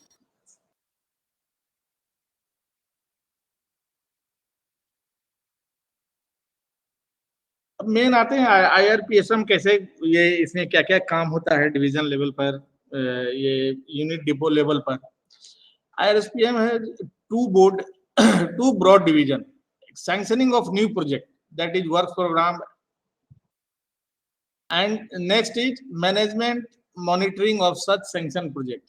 अब इसमें देखिए IRPSM पोर्टल जब खोलिएगा, इसमें जो देखिएगा तो एक है कि नया वर्क किस तरह से प्रपोज कर सकते हैं फॉर सैंक्शन, या पहले उसको शॉर्टलिस्ट करने के लिए, शॉर्टलिस्ट होने के बाद इसको प्रोसेस करेंगे, फिर वेटिंग वगैरह कराएंगे, फिर हेडक्वार्टर भेजेंगे सैंक्शन के लिए। और जो पहले से जो वर्क सैंक्शन है उनको भी देखा जा सकता है, उनकी भी मॉनिटरिंग की जा सकती है। It is a web-based application that is usable only with an internet connection and use HTTP hypertext transfer protocol as its primary communication protocol. ये बिना इंटरनेट का आप इसमें कुछ काम नहीं कर सकते हैं। Developed by CRIS New Delhi, all the system administration functions is operating system database application server based besides day-to-day operation responsibility of CRIS. कुछ भी होता है जिसमें क्रिस में क्रिस के नंबर वगैरह रहता है, उनके कुछ टेलीफोन नंबर वगैरह रहते हैं। हम लोग को भी प्रॉब्लम होता है तो एक अभिषेक जी करके हैं, उनका नंबर है साइट पर, तो उनसे बात करने के बाद फिर इस प्रॉब्लम को सॉर्ट आउट, कोई भी आपसे रिलेटेड किसी भी तरह का कोई प्रॉब्लम हो तो उसको सॉर्ट आउट क्रिस के द्वारा ही किया जाता है। क्या जैसा पहले बताया कि online creation and forwarding of new work proposal from zonal railway and production unit to the railway board daily replacing the existing manual system. यानी पहले का जो मैनुअल सिस्टम था उसको रिप्लेस करके इस पोर्टल का यूज करके आप इसको कर सकते हैं। Notification to the work in progress, printing of work programme, pink book and other sanction books after sanction by railway board. Railway board के द्वारा जो सैंक्शन वगैरह हो जाता है, रेलवे बोर्ड के द्वारा जो सैंक्शन हो गया समझिए उसी को बजट में उसको इंक्लूड किया जाता है, तो उसको पिंक बुक में पब्लिश किया जाता है। Monthly updating of status of various work by executing agency, जो भी एक्जीक्यूटिंग एजेंसी है like senior DN, senior DOM या जो भी है सीनियर डी, जो भी एक्जीक्यूटिंग एजेंसी है, क्योंकि इसमें जो एक्जीक्यूटिंग एजेंसी को इसलिए रखा गया है कि चूंकि वे वर्क कराते हैं, वर्क का एक्चुअल पोजीशन प्रोग्रेस उनको पता रहता है, इसलिए उनका अपडेशन जो होगा, जो अपडेट करेंगे वो किसी वर्क के अगेंस्ट में, वो ऑथेंटिक होगा। Monitoring of all work project, आपका जो भी वर्क है इसको कोई भी मॉनिटर कर सकता है, कोई भी किसी लेवल में देख सकता है। आपका अगर वर्क है, आप डिपो में है या वर्कशॉप में है, या जैसे हम लोग इरमी में है तो मेरा कोई वर्क है तो हम लोग तो देख ही सकते हैं, डिवीजन लेवल पर भी, जोनल लेवल पर भी, रेलवे बोर्ड लेवल पर भी इसको वो लोग देख सकते हैं। इसमें वो इसके डाटा में कोई माने मैनिपुलेशन नहीं कर सकते हैं या एंट्री नहीं कर सकते हैं, लेकिन रिमार्क्स के रूप में कोई इंस्ट्रक्शन वगैरह रहता है तो वो दे सकते हैं।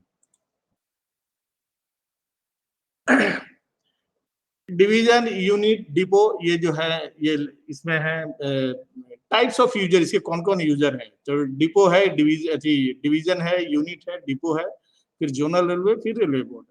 प्लान हेड कोऑर्डिनेटर रहता है, तो branch officer like senior DM, senior DME, और जोनल लेवल में plan head coordinator generally PHOD रहते हैं।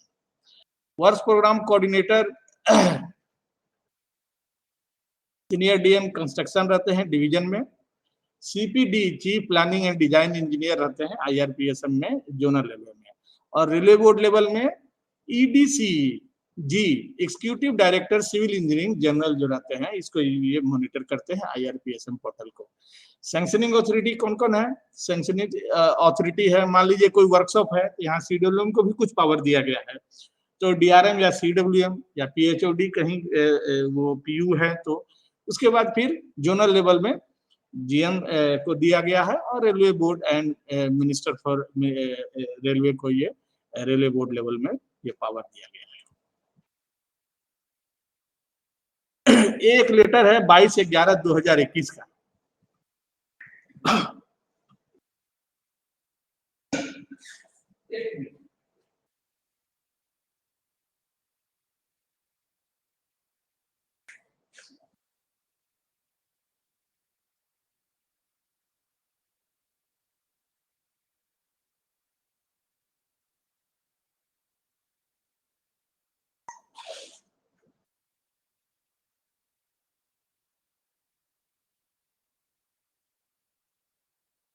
रेलवे बोर्ड के लेटर के रेफरेंस में जोनल रेलवे के द्वारा ये लेटर इशू किया गया है, जिसे 22-23 में जो भी वर्क प्रपोज होगा, इसमें एक लाइन है, the new work shall be sanction only as umbrella work. जितने भी नए वर्क हैं वो अम्ब्रेला वर्क का कंसेप्ट 2017-18 से 18-19 से आया। 2018-19 के पहले अम्ब्रेला वर्क का कंसेप्ट नहीं था। तो ये 22/11/2021 की ये चिट्ठी है।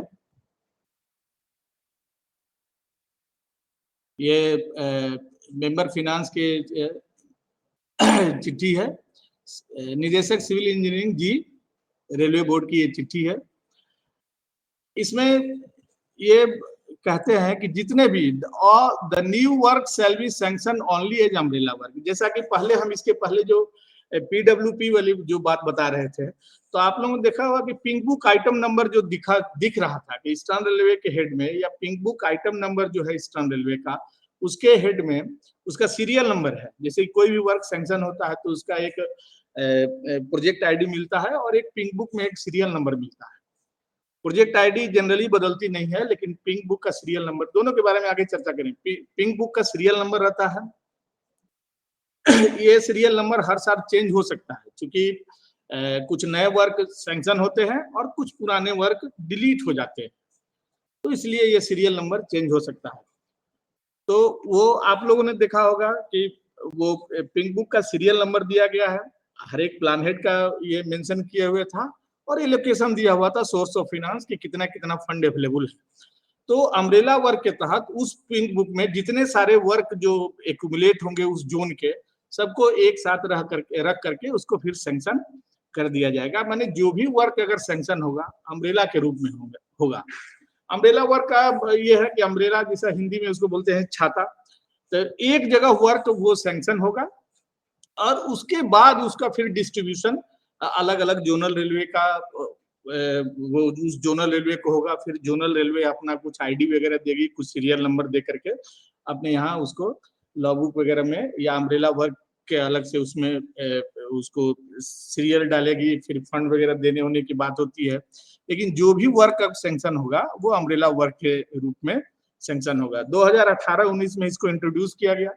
इसमें क्या किया रेलवे बोर्ड ने, जैसे हम लोग के यहाँ का एक दो वर्क हुआ ईस्टर्न रेलवे से जो सैंक्शन हुआ था। ईस्टर्न रेलवे जीएम ने सैंक्शन किया था, लेकिन अम्ब्रेला वर्क के रूप में रेलवे बोर्ड ने उसको सैंक्शन किया। जैसे रेलवे बोर्ड से फंड आया है, आप लोगों ने जैसा देखा कि रेलवे बोर्ड से फंड आया है, लेकिन जीएम इम्पावर्ड है। जो भी आपने पीडब्ल्यूपी में देखा कि जीएम उस वर्क को सैंक्शन कर सकते हैं और उसको इनलिस्ट करके रेलवे बोर्ड उसको भेजेंगे। फाइनली रेलवे बोर्ड की सहमति से ही वो सैंक्शन करते हैं, क्योंकि फंड अवेलेबल हर समय रेलवे बोर्ड ही कराता है। तो इसमें क्या हुआ कि जैसे construction of quarters plan head plan head 51 के तहत स्टाफ वेलफेयर में कंस्ट्रक्शन ऑफ क्वार्टर का था, तो हमारे यहाँ ऑफिसर्स के लिए क्वार्टर की कुछ कमी है, तो ये प्रपोजल गया था कि ऑफिसर्स के क्वार्टर के लिए।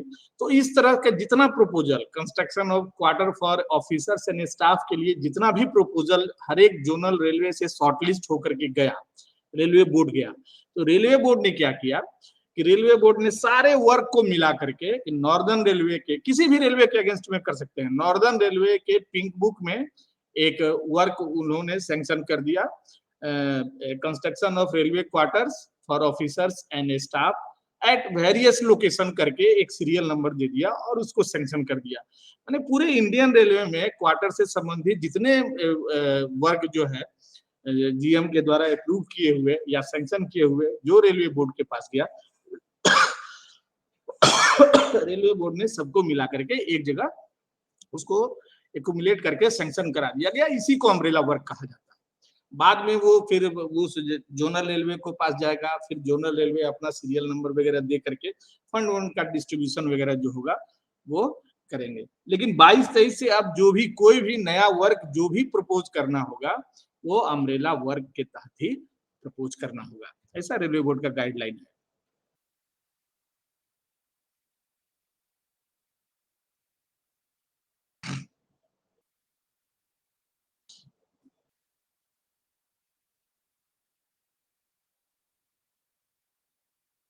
IRPSM एट डिविजनल लेवल में क्या क्या वर्क होता है इसमें? Creation of new work proposal with justification and abstract cost, forward to finance. ये जो FWP में आपका आ गया, जो आप देखिएगा इस वगैरह साइट पर अगर काम किए होंगे या काम कभी IRPSM मॉड्यूल पर करिएगा, तो पहले PWP के लिए जब तक शॉर्ट लिस्टिंग नहीं हो जाता है उस प्रपोजल का GM लेवल से, तब तक वो प्रपोजल आपका फिजिकली मूव नहीं करेगा। आप चाहिएगा उसको अकाउंट्स पर, ये फैसिलिटेटेड है कि आप उसको अकाउंट्स में भेज सकते हैं, अकाउंट से फिर वो कुछ ऑब्जर्वेशन वगैरह है दे करके लौटा सकते हैं, फिर ऑनलाइन आप उस ऑब्जर्वेशन का जवाब दे सकते हैं। कुछ डॉक्यूमेंट वगैरह अटैच करना चाहें, एस्टिमेट अटैच करना चाहें तो आप उसको अटैच कर सकते हैं। तो ये सब फैसिलिटी, ये फाइल फिजिकली तब तक मूव नहीं करेगी ऑनलाइन जब तक कि आपका प्रपोजल GM के यहाँ से शॉर्टलिस्ट नहीं हो जाता।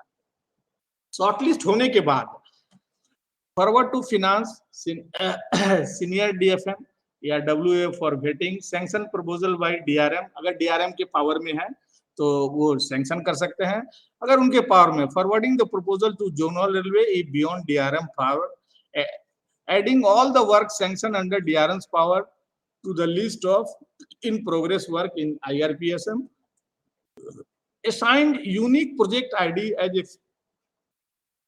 नीचे आगे हम बताएंगे कि यूनिक प्रोजेक्ट ID कैसे उसको कैसे असाइन होता है वर्क सैंक्शन होने के बाद।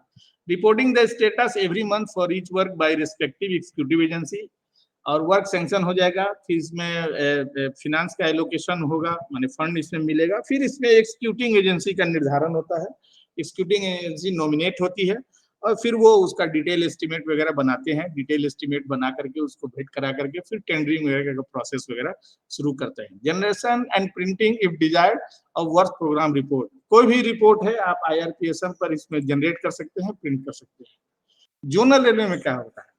Creation of new work proposal, forward to finance, माने अगर GM को सैंक्शन करना है तो आपने जो अपने एसोसिएट अकाउंट, जैसे मान लीजिए जमालपुर वर्कशॉप है, इरवी भी है, तो हम लोगों का भी एसोसिएट अकाउंट जमालपुर वर्कशॉप का ही WAO, तो उनके यहाँ हम लोग इसको भेटिंग के लिए भेजते हैं। भेंट होने के बाद ये प्रपोजल फिर हेडक्वार्टर को प्लान हेड कोऑर्डिनेटर के पास भेजा जाता है। The vetted proposal forwarded by plan head coordinator will be checked and then forwarded to GM for. इसके पहले क्या होता है कि CPD जो है, chief planning and design engineer के पास जो जाता है, तो वो क्या करते हैं कि सारा प्रपोजल को एक्युमुलेट करके FA एंड CO के पास भेटिंग के लिए भेजते हैं, जिसको हेडक्वार्टर या जोनल भेटिंग कहा जाता है, हेडक्वार्टर भेटिंग कहा जाता है। वहां से भेटिंग होने के बाद फिर ये प्रपोजल जो है प्लान हेड कोऑर्डिनेटर के पास भेजा जाता है और चेक करने के बाद और फॉरवर्ड करने के बाद ये PC के थ्रू GM साहब के पास पुटअप किया जाता है सैंक्शन के लिए। Sanction of proposal by GM if with in GM powers, अगर उनके पावर में है, अगर 2.5 करोड़ का जो पावर है उनका या अलग अलग प्लान हेड में कुछ कम है तो उनके पावर में अगर है तो वो सैंक्शन कर सकते हैं, अगर उनके पावर में नहीं है तो forwarding the proposal to railway board if beyond GM powers, adding all the work sanctioned under GM power to the list of in progress work in IRPSM, assign unique project ID। माने जहां जहां वो sanction होगा, division level में sanction हुआ तो एक project ID मिलेगा, जोनल लेवल में सैंक्शन हुआ तो एक प्रोजेक्ट आईडी मिलेगा IRPSM पर। Defining fund availability and sanction limit for zonal railway headquarter and division, reporting the status every month for each work by respective executive agency, generation and printing if desired only of work program report। ये आप देखें division unit level पर, division level पर, ये zonal level पर, ये IRPSM में ये काम होता है। अब आइए रेलवे बोर्ड लेवल पर। Forwarding the proposal received from zonal railway by EDCG to nodal directorates for respective plan heads। तो रेलवे बोर्ड में भी अलग अलग नोडल डायरेक्टरेट्स रहते हैं, अलग अलग प्लान हेड के। Online shortlisting recommendation forwarding to EDCG above 5 crore each proposal forwarded by nodal directorates to EDF X1 and 2 for finance concurrence, below 5 crore each online shortlisting recommending and forwarding to EDG by nodal directorate through concerned AMs additional members for plan heads। जो उस plan head के additional 5 crore से कम रहेगा तो वो उसको यूं ही भेज देते हैं, उसको शॉर्टलिस्ट करके रेकमेंड करके, और 5 करोड़ से ज्यादा रहा तो उसको फिर रेलवे बोर्ड में फिनांस कंकरेंस के लिए भेजा जाता है। Compilation of all shortlisted proposal below 5 crore each by EDCG for meeting the AMs committee, such shortlisted and recommended proposal for plan each plan head with online consequent and remarks of finance will be proceeded by nodal directorate through EDC on the file for approval of board and honorable minister for railway। और इसके पहले एक zonal railway की वहाँ railway board में meeting होती है, सारे जीएम साहब लोग जाते हैं वहाँ अटेंड करते हैं, डिस्कशन करते हैं कि किस प्रपोजल को, अगर बड़ा प्रपोजल है तो किसको लेना है नहीं लेना है, क्योंकि फंड की दिक्कत तो हर लेवल में रहती है। इसलिए एक मीटिंग होती है, मीटिंग के बाद ये डिसाइड किया जाता है, जो फाइनली जो प्रपोजल अप्रूव होता है उसकी एक फाइल बना करके EDCE के द्वारा the file for approval of board and honourable minister of railway, और जो फाइल में ये हो जाता है वो उसको सैंक्शन माना जाता है। और हर एक वर्क के अगेंस्ट में असाइंड यूनिक प्रोजेक्ट आईडी, जैसा नीचे दिखाए हैं, आगे हम लोग बताए हैं, तो जो भी उसको सैंक्शन माना जाएगा, सैंक्शन होने के बाद यूनिक प्रोजेक्ट आईडी इसको अलॉट किया जाता है। इसको ऐसे समझिए, proposal of works of depot, ये PWP के बाद जो वो शॉर्टलिस्ट होने के बाद जब FWP में वो आ गया तो proposals of works of depot vetted by associate finance, ये सैंक्शन बाय CWM DRM, अगर उनके पावर में है तो वो सैंक्शन कर सकते हैं, नहीं तो उसको हेडक्वार्टर भेजते हैं, जनरली CPD या PCME कंसल्टेशन देखते हैं इसको FNCO हेडक्वार्टर फिनांस में वेटिंग के लिए इसको या फिनांस कंकरेंस के लिए भेजा जाता है। फिनांस कंकरेंस हो करके जो आता है उनको प्लान हेड कोऑर्डिनेटर के पास भेजा जाता है। प्लान हेड कोऑर्डिनेटर की सहमति होने के बाद फिर उसको GM के अप्रूवल के लिए पुटअप किया जाता है, अगर GM के पावर में है तो। अगर GM के पावर में नहीं है तो उसको फिर रेलवे बोर्ड भेजा जाता है। रेलवे बोर्ड में जैसा जो आपको बताया कि EDCG जो है उसको सब ये करके उसके बाद MR और बोर्ड के सैंक्शन के लिए उसको फाइल बना करके उसको पुटअप करते हैं और इसको पिंक बुक में पब्लिश किया जाता है। और माने ये बजट का एक पार्ट होता है, parliament part of budget estimate demand number 16 के अंदर इसको पार्ट होता है। इसमें फंड का एलोकेशन किया जाता है और फिर एग्जीक्यूटिंग एजेंसी का नॉमिनेशन होता है और फिर एग्जीक्यूटिंग एजेंसी इस कार्य को आगे बढ़ाती है, एग्जीक्यूट करती है। ये जो प्रोजेक्ट आईडी बार बार जा रहा था हर लेवल में, तो प्रोजेक्ट आईडी इस तरह से दिखता है। अगर IRPSM साइट पर आप जाएंगे देखेंगे तो जैसे 02.05.51.18.3.30.001, तो फर्स्ट दोनों जो है 02 ये रेलवे को डिनोट करता है, 1 और 2 डिजिट जो है जोनल रेलवे को डिनोट करता है, जैसे 02 है वो ईस्टर्न रेलवे के लिए। 02 देखने से ही पता चल जाएगा कि ये ईस्टर्न रेलवे का वर्क है। नेक्स्ट जो डिजिट है 05, ये डिवीजन को डिनोट करता है। जमालपुर 05 जमालपुर डिवीजन को, जमालपुर एक डिवीजन नहीं है, ये वर्कशॉप डायरेक्ट ईस्टर्न रेलवे में जीएम के अंतर्गत आता है, लेकिन आईआरपीएसएम साइट पर जमालपुर को एक डिवीजन माना गया है और इसको डिवीजन के रूप में मान्यता यहाँ सीडब्ल्यूएम के ऑफिस से इसको दी जाती है। इस आईआरपीएसएम के साइट पर तो 05 जो है ये कोड जो है जमालपुर डिवीजन के लिए अलॉट किया गया है। उसके बाद नेक्स्ट जो है ई 51, ये प्लान हेड डिनोट करता है, प्लान हेड माइनर हेड, जैसे प्लान हेड 51 है तो ये 51 हो गया, स्टाफ वेलफेयर से संबंधित वर्क है। उसके बाद है ये सैंक्शन ईयर 18 का मतलब है कि 2018-19 में ये वर्क सैंक्शन हुआ। उसके बाद .3 है, ये एक डिजिट का नंबर है, ये सैंक्शनिंग अथॉरिटी बताता है कि अगर 3 है तो ये अंडर जीएम्स पावर हुआ। उसके बाद 30 है, ये जो है 10 और 11वां डिजिट जो है वो एक्जीक्यूटिंग एजेंसी को बताता है, जैसे 30 है CAO कौन, ईस्टर्न रेलवे, मतलब ये जो वर्क जो है ये इसको कौन एग्जीक्यूट कर रहे हैं, CEO कौन साहब के ऑफिस से इसको ईस्टर्न रेलवे के यहाँ से हो रहा है, ये एक्जीक्यूटिंग एजेंसी CEO कौन हुए। और लास्ट वाला जो 3 डिजिट है ये वर्क का सीरियल नंबर बताता है, जैसे 001 तो ये वर्क का सीरियल नंबर होता है। इसी तरह से एक प्रोजेक्ट आईडी, ये आपको इसमें सैंक्शन होने के बाद इसमें आईआरपीएसएम की साइट पर दिखने लगेगा। एक अम्ब्रेला वर्क में जो आप साइट पर जाइएगा तो आप देखिएगा कि ये अम्ब्रेला का नॉमिनेशन इस तरह से रहता है, यूएम मेन अम्ब्रेला वर्क। जैसे कि ईस्टर्न रेलवे में हम आपको एक दिखाने का प्रयास करेंगे, तो ईस्टर्न रेलवे में उसको पिछले साल का जो अम्ब्रेला वर्क से संबंधित लिस्ट जो लॉ बुक के साथ पब्लिश हुई थी, तो उसमें यूएम को मेन अम्ब्रेला वर्क को मदर अम्ब्रेला वर्क करके डिनोट किया है लोग, लेकिन साइट पर इस साल कुछ इसमें संशोधन किया है, इसको मेन अम्ब्रेला वर्क को यूएम रेड से दिखा हुआ आपके वर्क के अगेंस्ट में ऐसा ये सिंबल रेड से दिखा हुआ मिलेगा, यूएम माने मेन अम्ब्रेला वर्क क्या हुआ, क्या है इसका। जैसे ये जो वर्क जो पीछे जो प्रोजेक्ट आईडी वाला जो दिखा रहे थे, ये इरमी से संबंधित एक वर्क है जो कि जीएम ईस्टर्न रेलवे के द्वारा सैंक्शन हुआ था, कंस्ट्रक्शन ऑफ टाइप 5 क्वार्टर, जो कि बताया कि पूरे इंडियन रेलवे का मिला करके नॉर्दर्न रेलवे के अगेंस्ट में उसको सैंक्शन कर दिया गया था, तो वो भी दिखाएंगे आपको।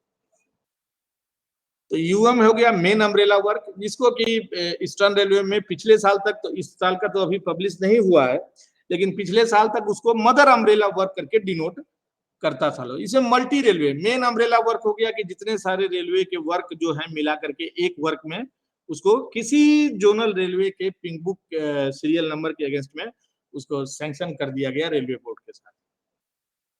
अगर यू है, यू से डिनोट होता है, यूएम है, इसमें माने अम्ब्रेला वर्क है, मेन अम्ब्रेला वर्क है, मल्टी रेलवे, इसमें बहुत सारे रेलवे के 2-4 रेलवे के काम इसमें, या हो सकता है 17 रेलवे के काम इसमें सैंक्शन है, मिले हुए। केवल यू रहेगा तो मेन अम्ब्रेला वर्क हुआ एक सिंगल रेलवे का, जैसे ईस्टर्न रेलवे का, नॉर्दर्न रेलवे का, उस रेलवे से संबंधित वर्क रहेगा। और यूएस सब अम्ब्रेला वर्क, सब अम्ब्रेला वर्क माने जो उस रेलवे का वर्क है, तो उसमें मान लीजिए कोई रेलवे का वर्क है, उसमें 4-5 रेलवे का वर्क मिला हुआ है, 4-5 जगह का डिवीजन का वर्कशॉप का वर्क मिला हुआ है, तो उसको यूएस करके डिनोट करेंगे। और यूआई अगर रहेगा तो आइटमाइज वर्क अंडर अम्ब्रेला, तो उस अम्ब्रेला उस आइटम का उस जैसे कि यू जो रहेगा उसमें कितना उस वर्क 3-4 वर्क मिला हुआ है, तो हर एक सिंगल वर्क को अगर बाइफरकेट करेंगे तो उसको यूआई से डिनोट करेंगे। इस तरह से आपको ये देखने के लिए मिलेगा आईआरपीएसएम साइट पर। ये आप साइट जब खोलिएगा तो आपको जैसे आपके जोनल हेडक्वार्टर से या सीपीडी ऑफिस से या जहां भी आईआरपीएसएम से संबंधित कार्य हो रहा है, एक लॉगिन यूनिट डिपो में, जैसे कि इरमी को भी है, यहाँ वर्कशॉप को भी है, तो एक आईडी मिला हुआ है लॉगिन करने के लिए, उसके साथ पासवर्ड है, वो उसका यूज करके हम इसमें इस पोर्टल पर लॉगिन करते हैं। और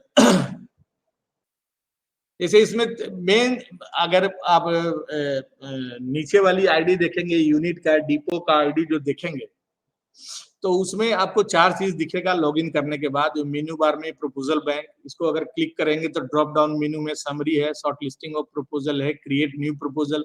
अगर नया प्रपोजल बनाना है तो क्रिएट न्यू प्रपोजल करेंगे, फिर उसके अनुसार उसमें जो भी इंक्वायरी वगैरह है वो सब भरेंगे।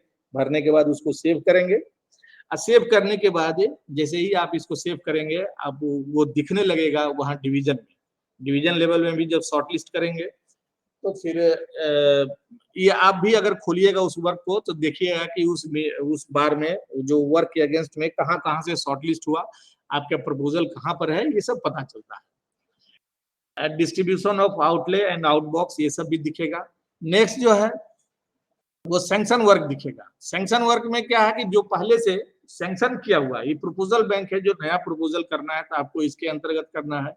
दूसरा है sanction work, allotment of executing agency, status of work, status of umbrella and other work. मैंने इस तरह का वो एक लंबा मेनू बार, ड्रॉप डाउन मेनू दिखेगा। और आपको जिसमें देखना है, जनरली अगर वर्क WIP से संबंधित जैसे पहले का वर्क सैंक्शन किया हुआ है तो उसको स्टेटस ऑफ वर्क में जाकर के फिर अपना प्लान हेड सेलेक्ट करके सैंक्शन ईयर सेलेक्ट करके और उसमें जो सैंक्शनिंग अथॉरिटी है उनको सेलेक्ट करके आप उस में आगे जाइएगा तो फिर आपका वर्क का पूरा डिटेल्स वगैरह खुलेगा, आप डाटा वगैरह सब उसका देख सकते हैं। इसमें अब मैंने ये है कि works authorise from other railway, authorise work to other railway, confirmation of deleted work, distribution of outlay, original distribution of outlay, modified। तो इसमें क्या है कि जैसे कि अगले साल आपका वर्क का प्रोग्रेस कैसा है, हर साल एग्जीक्यूटिंग एजेंसी, मान लीजिए कोई एक वर्क है कि जो कि 18-19 में मान लीजिए यहाँ का जमालपुर का वर्क है वो सैंक्शन हुआ, तो सैंक्शन हुआ तो वो जो एग्जीक्यूटिंग एजेंसी है सीओ कॉन के द्वारा ये उसमें साइट पर दिखाया जाता है कि पिछले साल मार्च तक कितना रुपया खर्च हो गया और आगे उनको खर्च करने के लिए कितना रुपया चाहिए।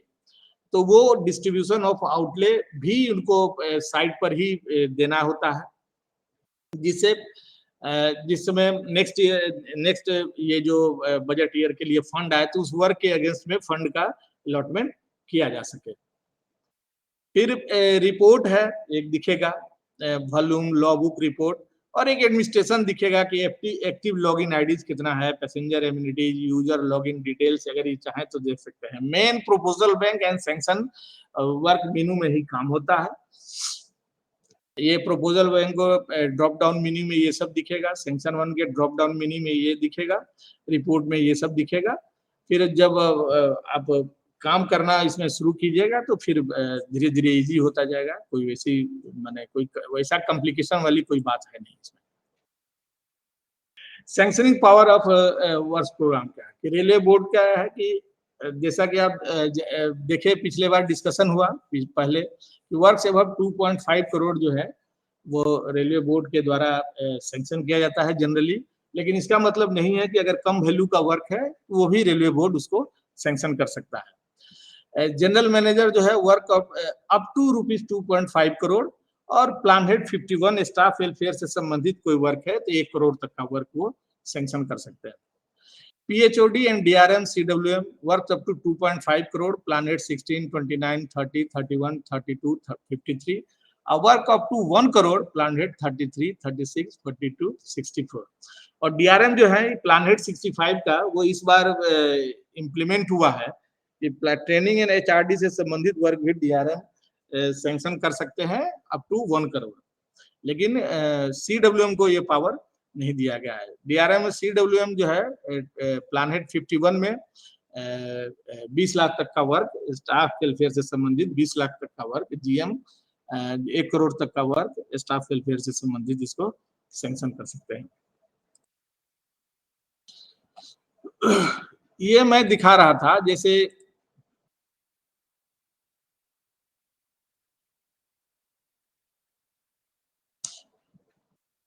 ये आप देखिए ये प्लान हेड 51 का है, ये ईस्टर्न रेलवे का है। Eastern railway asset acquisition construction and replacement for 21-22, umbrella work book 21-22 financial year का है। इसमें जो है जैसा कि हम पहले बताए थे कि इसको मदर अम्ब्रेला वर्क करके डिनोट किया है, मदर अम्ब्रेला वर्क। जबकि उसमें आपको बताया गया है कि आने वाले साल में आपको साइट पर दिखेगा MUI करके दिखेगा, लेकिन ईस्टर्न रेलवे में पिछले साल तक मदर अम्ब्रेला वर्क करके दिखता था। तो ये ईस्टर्न रेलवे का है, construction of new quarter for staff and officer at various location. तो ईस्टर्न रेलवे का ये वर्क था। बाकी सब रेलवे के जितने सारे वर्क थे सबको मिला करके 2018-19 में रेलवे बोर्ड ने पिंक बुक आइटम नंबर 1154 2018-19 में नॉर्दर्न रेलवे में सैंक्शन कर दिया था, जिसमें ये जो पार्ट है, ये जो पार्ट है 613 जो देख रहे हैं वो ईस्टर्न रेलवे का पार्ट है। और ईस्टर्न रेलवे का फिर ये UI नीचे बाइफर्केशन है। ईस्टर्न रेलवे में ये जो वर्क है इसके अंतर्गत 4 वर्क सैंक्शन हुआ था। अम्ब्रेला वर्क का कंसेप्ट है, अभी तो थोड़ा इसमें इसको माने 2018-19 से इम्प्लीमेंट किया गया। पहले क्या होता था कि इंडिविजुअली अलग अलग रेलवे का वर्क सैंक्शन किया हो जाता था, लेकिन अम्ब्रेला वर्क का कंसेप्ट हो जाने से वो थोड़ी समझने में थोड़ी दिक्कत होती है, क्योंकि 2018-19 से ही ये इम्प्लीमेंट हुआ है। तो इसमें एक जो वर्क है, जो हम लोगों से संबंधित एक वर्क है, इसका सीरियल नंबर ईस्टर्न रेलवे के द्वारा दिया गया है 193। ये आपको लॉ बुक है। लॉ बुक में क्या क्या इसमें अगर ये आता है, अच्छा उस पर भी चर्चा करेंगे। ये 193 सीरियल नंबर है। ये प्लान हेड 51 से स्टाफ वेलफेयर से संबंधित वर्क है। ईयर ऑफ सैंक्शन 18-19 है। तो इसमें जमालपुर का एक वर्क है, construction of 4 numbers type 5 quarter at Jamalpur. ये वर्क ईस्टर्न रेलवे GM के द्वारा सैंक्शन किया गया, और फिर ये इनलिस्ट करके इन सारे वर्क को इनलिस्ट करके जब भेजा गया रेलवे बोर्ड के पास, तो रेलवे बोर्ड ने ईस्टर्न रेलवे और बाकी सारे रेलवे का सारा वर्क मिला करके एक जगह नॉर्दर्न रेलवे में pink book item number 1154 northern railway में सैंक्शन कर दिया 2018-19 में।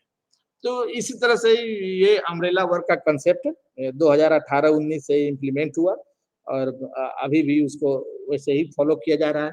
फिर वो ईस्टर्न रेलवे में ये वर्क आया, इसमें ईस्टर्न रेलवे ने अपना वर्क निकाला। ईस्टर्न रेलवे का जो वर्क GM ने सैंक्शन किया था, उसमें 4 वर्क GM ने सैंक्शन किया था। इसमें चारों को अलग अलग बाइफर्केट करके दिखाया गया है। तो ये अम्ब्रेला वर्क या पिंक बुक या ये लॉ बुक में जो भी वर्क सैंक्शन होता है, पिंक बुक में जो रेलवे बोर्ड के द्वारा जो वर्क सैंक्शन किया जाता है उसको पिंक बुक में इनलिस्ट किया जाता है। GM के द्वारा जो वर्क सैंक्शन किया जाता है उसको लॉ बुक में इनलिस्ट किया जाता है। और ये कोरोना के पहले एक पिंक बुक करके एक बुक आती थी, जिसमें कि 2 पार्ट रहता था। माने एक ही बुक है, एक ही बुक के अंतर्गत रेलवे बोर्ड के द्वारा सैंक्शन किए हुए उस जोनल रेलवे के सारे वर्क रहते थे इनलिस्ट सीरियल नंबर के हिसाब से। और एक पेज छोड़ करके GM के द्वारा जितने सारे वर्क सैंक्शन किए गए उनको लॉ बुक के अंतर्गत एक्यूमुलेट करके उसी बुक में प्रिंट करके हर जगह डिस्ट्रीब्यूट किया जाता था, हर एक डिपो में, यूनिट में, अकाउंट्स में। कोरोना काल में ये सॉफ्ट कॉपी में सबको दिया जाने लगा। सॉफ्ट कॉपी सबकी डिस्ट्रीब्यूट हुई, सॉफ्ट कॉपी पर ही काम होता था। इसको पिंक बुक इसलिए बोला जाता है कि इस बुक का कवर को पिंक रखा जाता है, पिंक कलर का इसका कवर रहता है, इसलिए इसको पिंक बुक कहा जाता है। इसमें क्या क्या, उसमें भी लगभग वही सब कुछ इंफॉर्मेशन मिलता है। जैसे इसमें आप देखिएगा, ये आइटम नंबर है, ये आइटम नंबर आपको हो गया, ये प्लान हेड दिखता है। जैसे आइटम नंबर हो गया, ये मदर अम्ब्रेला वर्क के लिए 613 और यूनिट अम्ब्रेला वर्क के लिए ये 193 हो गया, इस वर्क के लिए जो जमालपुर का वर्क है। प्लान हेड है तो प्लान हेड 51 है। ईयर ऑफ सैंक्शन हो गया तो 2018-19 से ईयर ऑफ सैंक्शन। इसके बाद ये लोकेशन दिखता है, सोर्स ऑफ फाइनेंस क्या है, तो इसका कैपिटल में है, कैपिटल में है। इसका सैंक्शनिंग कॉस्ट कितना है, तो 2.31 करोड़ इसका सैंक्शनिंग कॉस्ट है। और एक्सपेंडिचर अप टू March 21, माने पिछले साल मार्च 21 तक इसमें कोई पैसा नहीं खर्च हुआ। लेकिन आउटले ये पिछले साल का, इस बार आएगा तो March 22 आ जाएगा, अगर ये बुक पब्लिश होगी तो March 22 का आ जाएगा। तो और आउटले प्रपोज फॉर 2021-22, माने पिछले साल में इसमें कितना पैसा दिया गया है।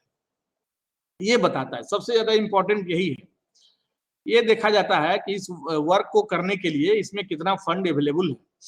अगर कोई भी, अगर मान लीजिए टेंडर वगैरह हो गया, उसका बिल वगैरह एक्जीक्यूटिंग एजेंसी के द्वारा जनरेट किया जाएगा, तो इसमें फंड रहेगा अवेलेबल, तभी उसका पेमेंट आसानी से हो पाएगा। और नेक्स्ट है balance to complete the work, balance for completion है।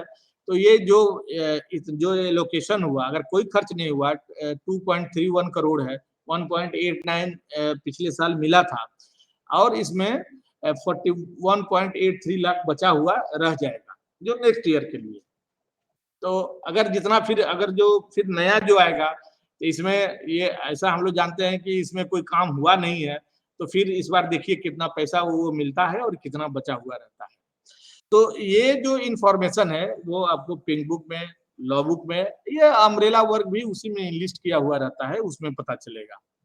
तो इसमें क्या क्या है, पिंक बुक में भी यही सब लिखता है, आइटम नंबर रहेगा, प्लान हेड रहेगा, ईयर ऑफ सैंक्शन रहेगा, पार्टिकुलर्स ऑफ वर्क या डिटेल्स ऑफ वर्क करके रहेगा, एलोकेशन, लास्ट सैंक्शन कॉस्ट कितना है वो है, और पिछले साल मार्च तक कितना पैसा खर्च हो चुका, आउटले प्रपोज, अगले साल जो करंट जो फाइनेंशियल ईयर 22-23 का चल रहा है उसमें खर्च करने के लिए कितना पैसा मिला है, और खर्च करने के बाद कितना बैलेंस बचा हुआ रह जाएगा। इस तरह ही दिखता है।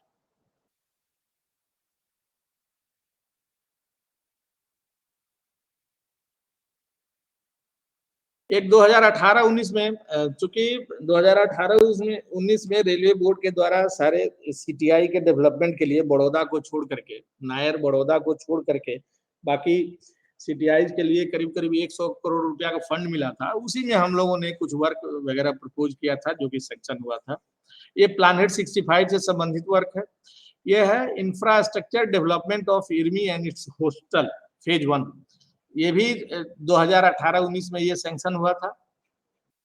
इसमें भी ईस्टर्न रेलवे ने पिछले साल तक मदर अम्ब्रेला वर्क में लिखा है, इसमें भी सब कुछ वही दिखता है। मदर अम्ब्रेला वर्क ये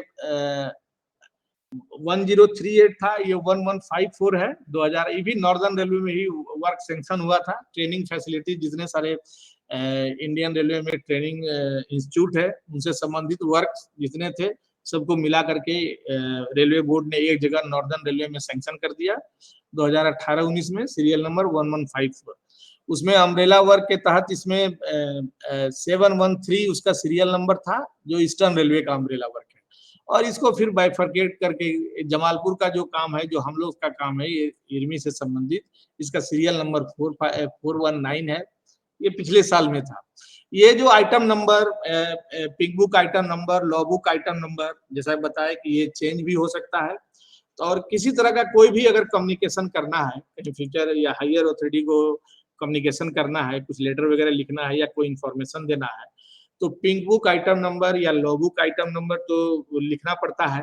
और इसके साथ ही इसका ईयर भी देना चाहिए। ईयर देने से ये क्लियर हो जाता है कि इस साल में, जैसे ये 21-22 है, आइटम नंबर फॉर 21-22, ये 22-23 में हो सकता है इसका सीरियल नंबर चेंज हो जाए, इसलिए उस फाइनेंशियल ईयर का भी जिक्र जरूर करना चाहिए।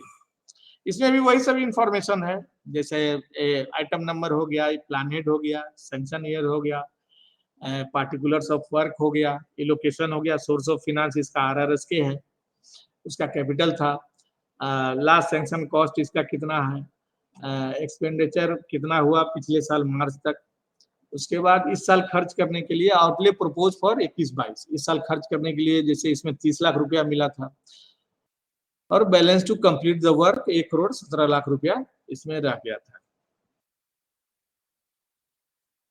किन्हीं कोई क्वेश्चन है तो पूछिए।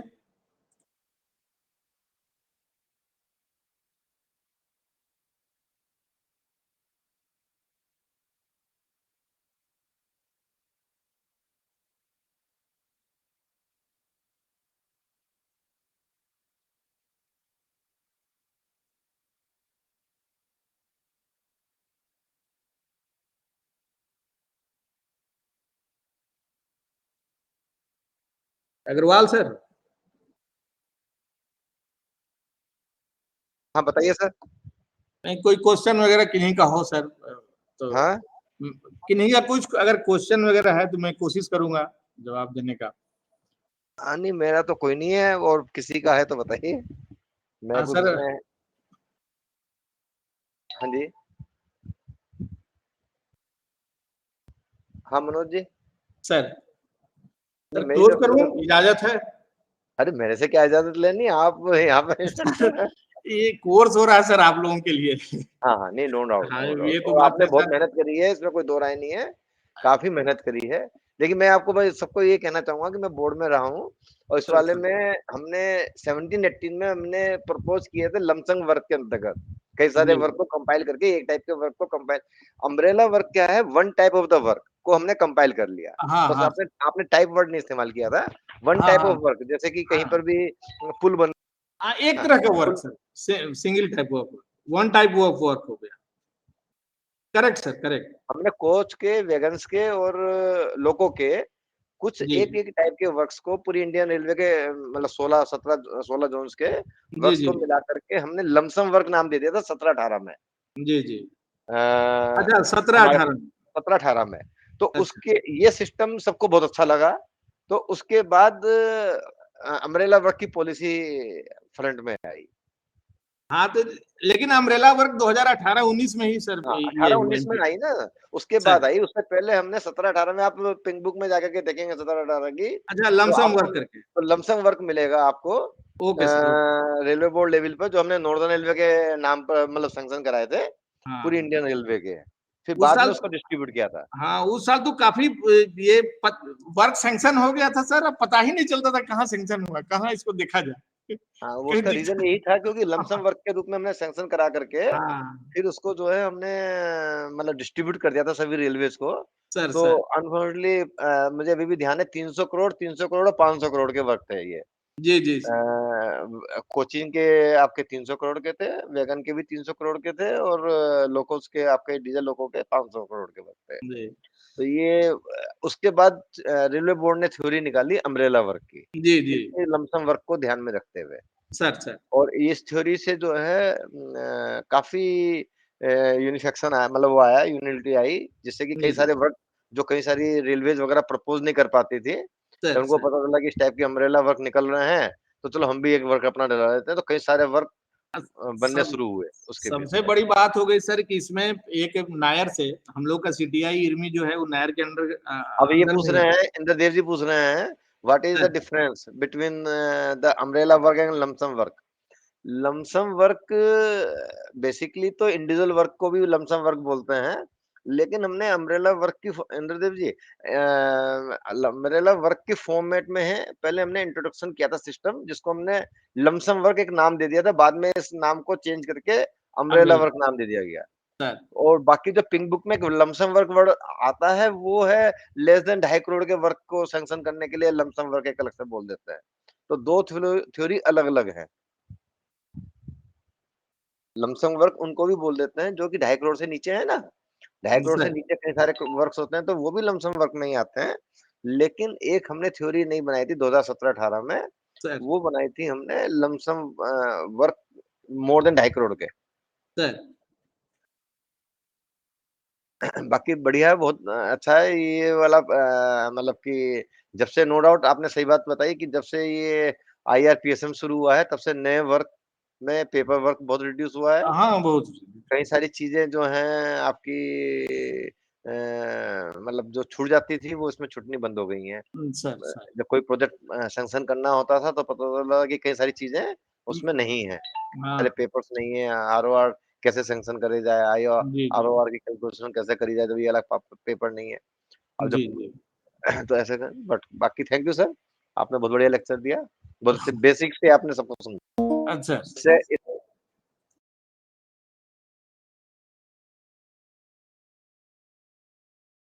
Sir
yes sir.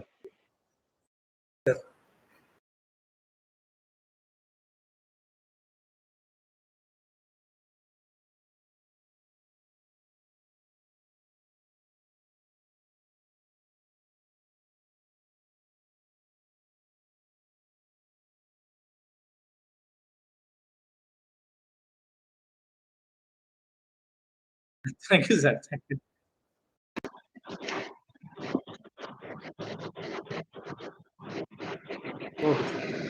Thank you sir, आपने बहुत अच्छा पढ़ाया सर, थैंक यू सर।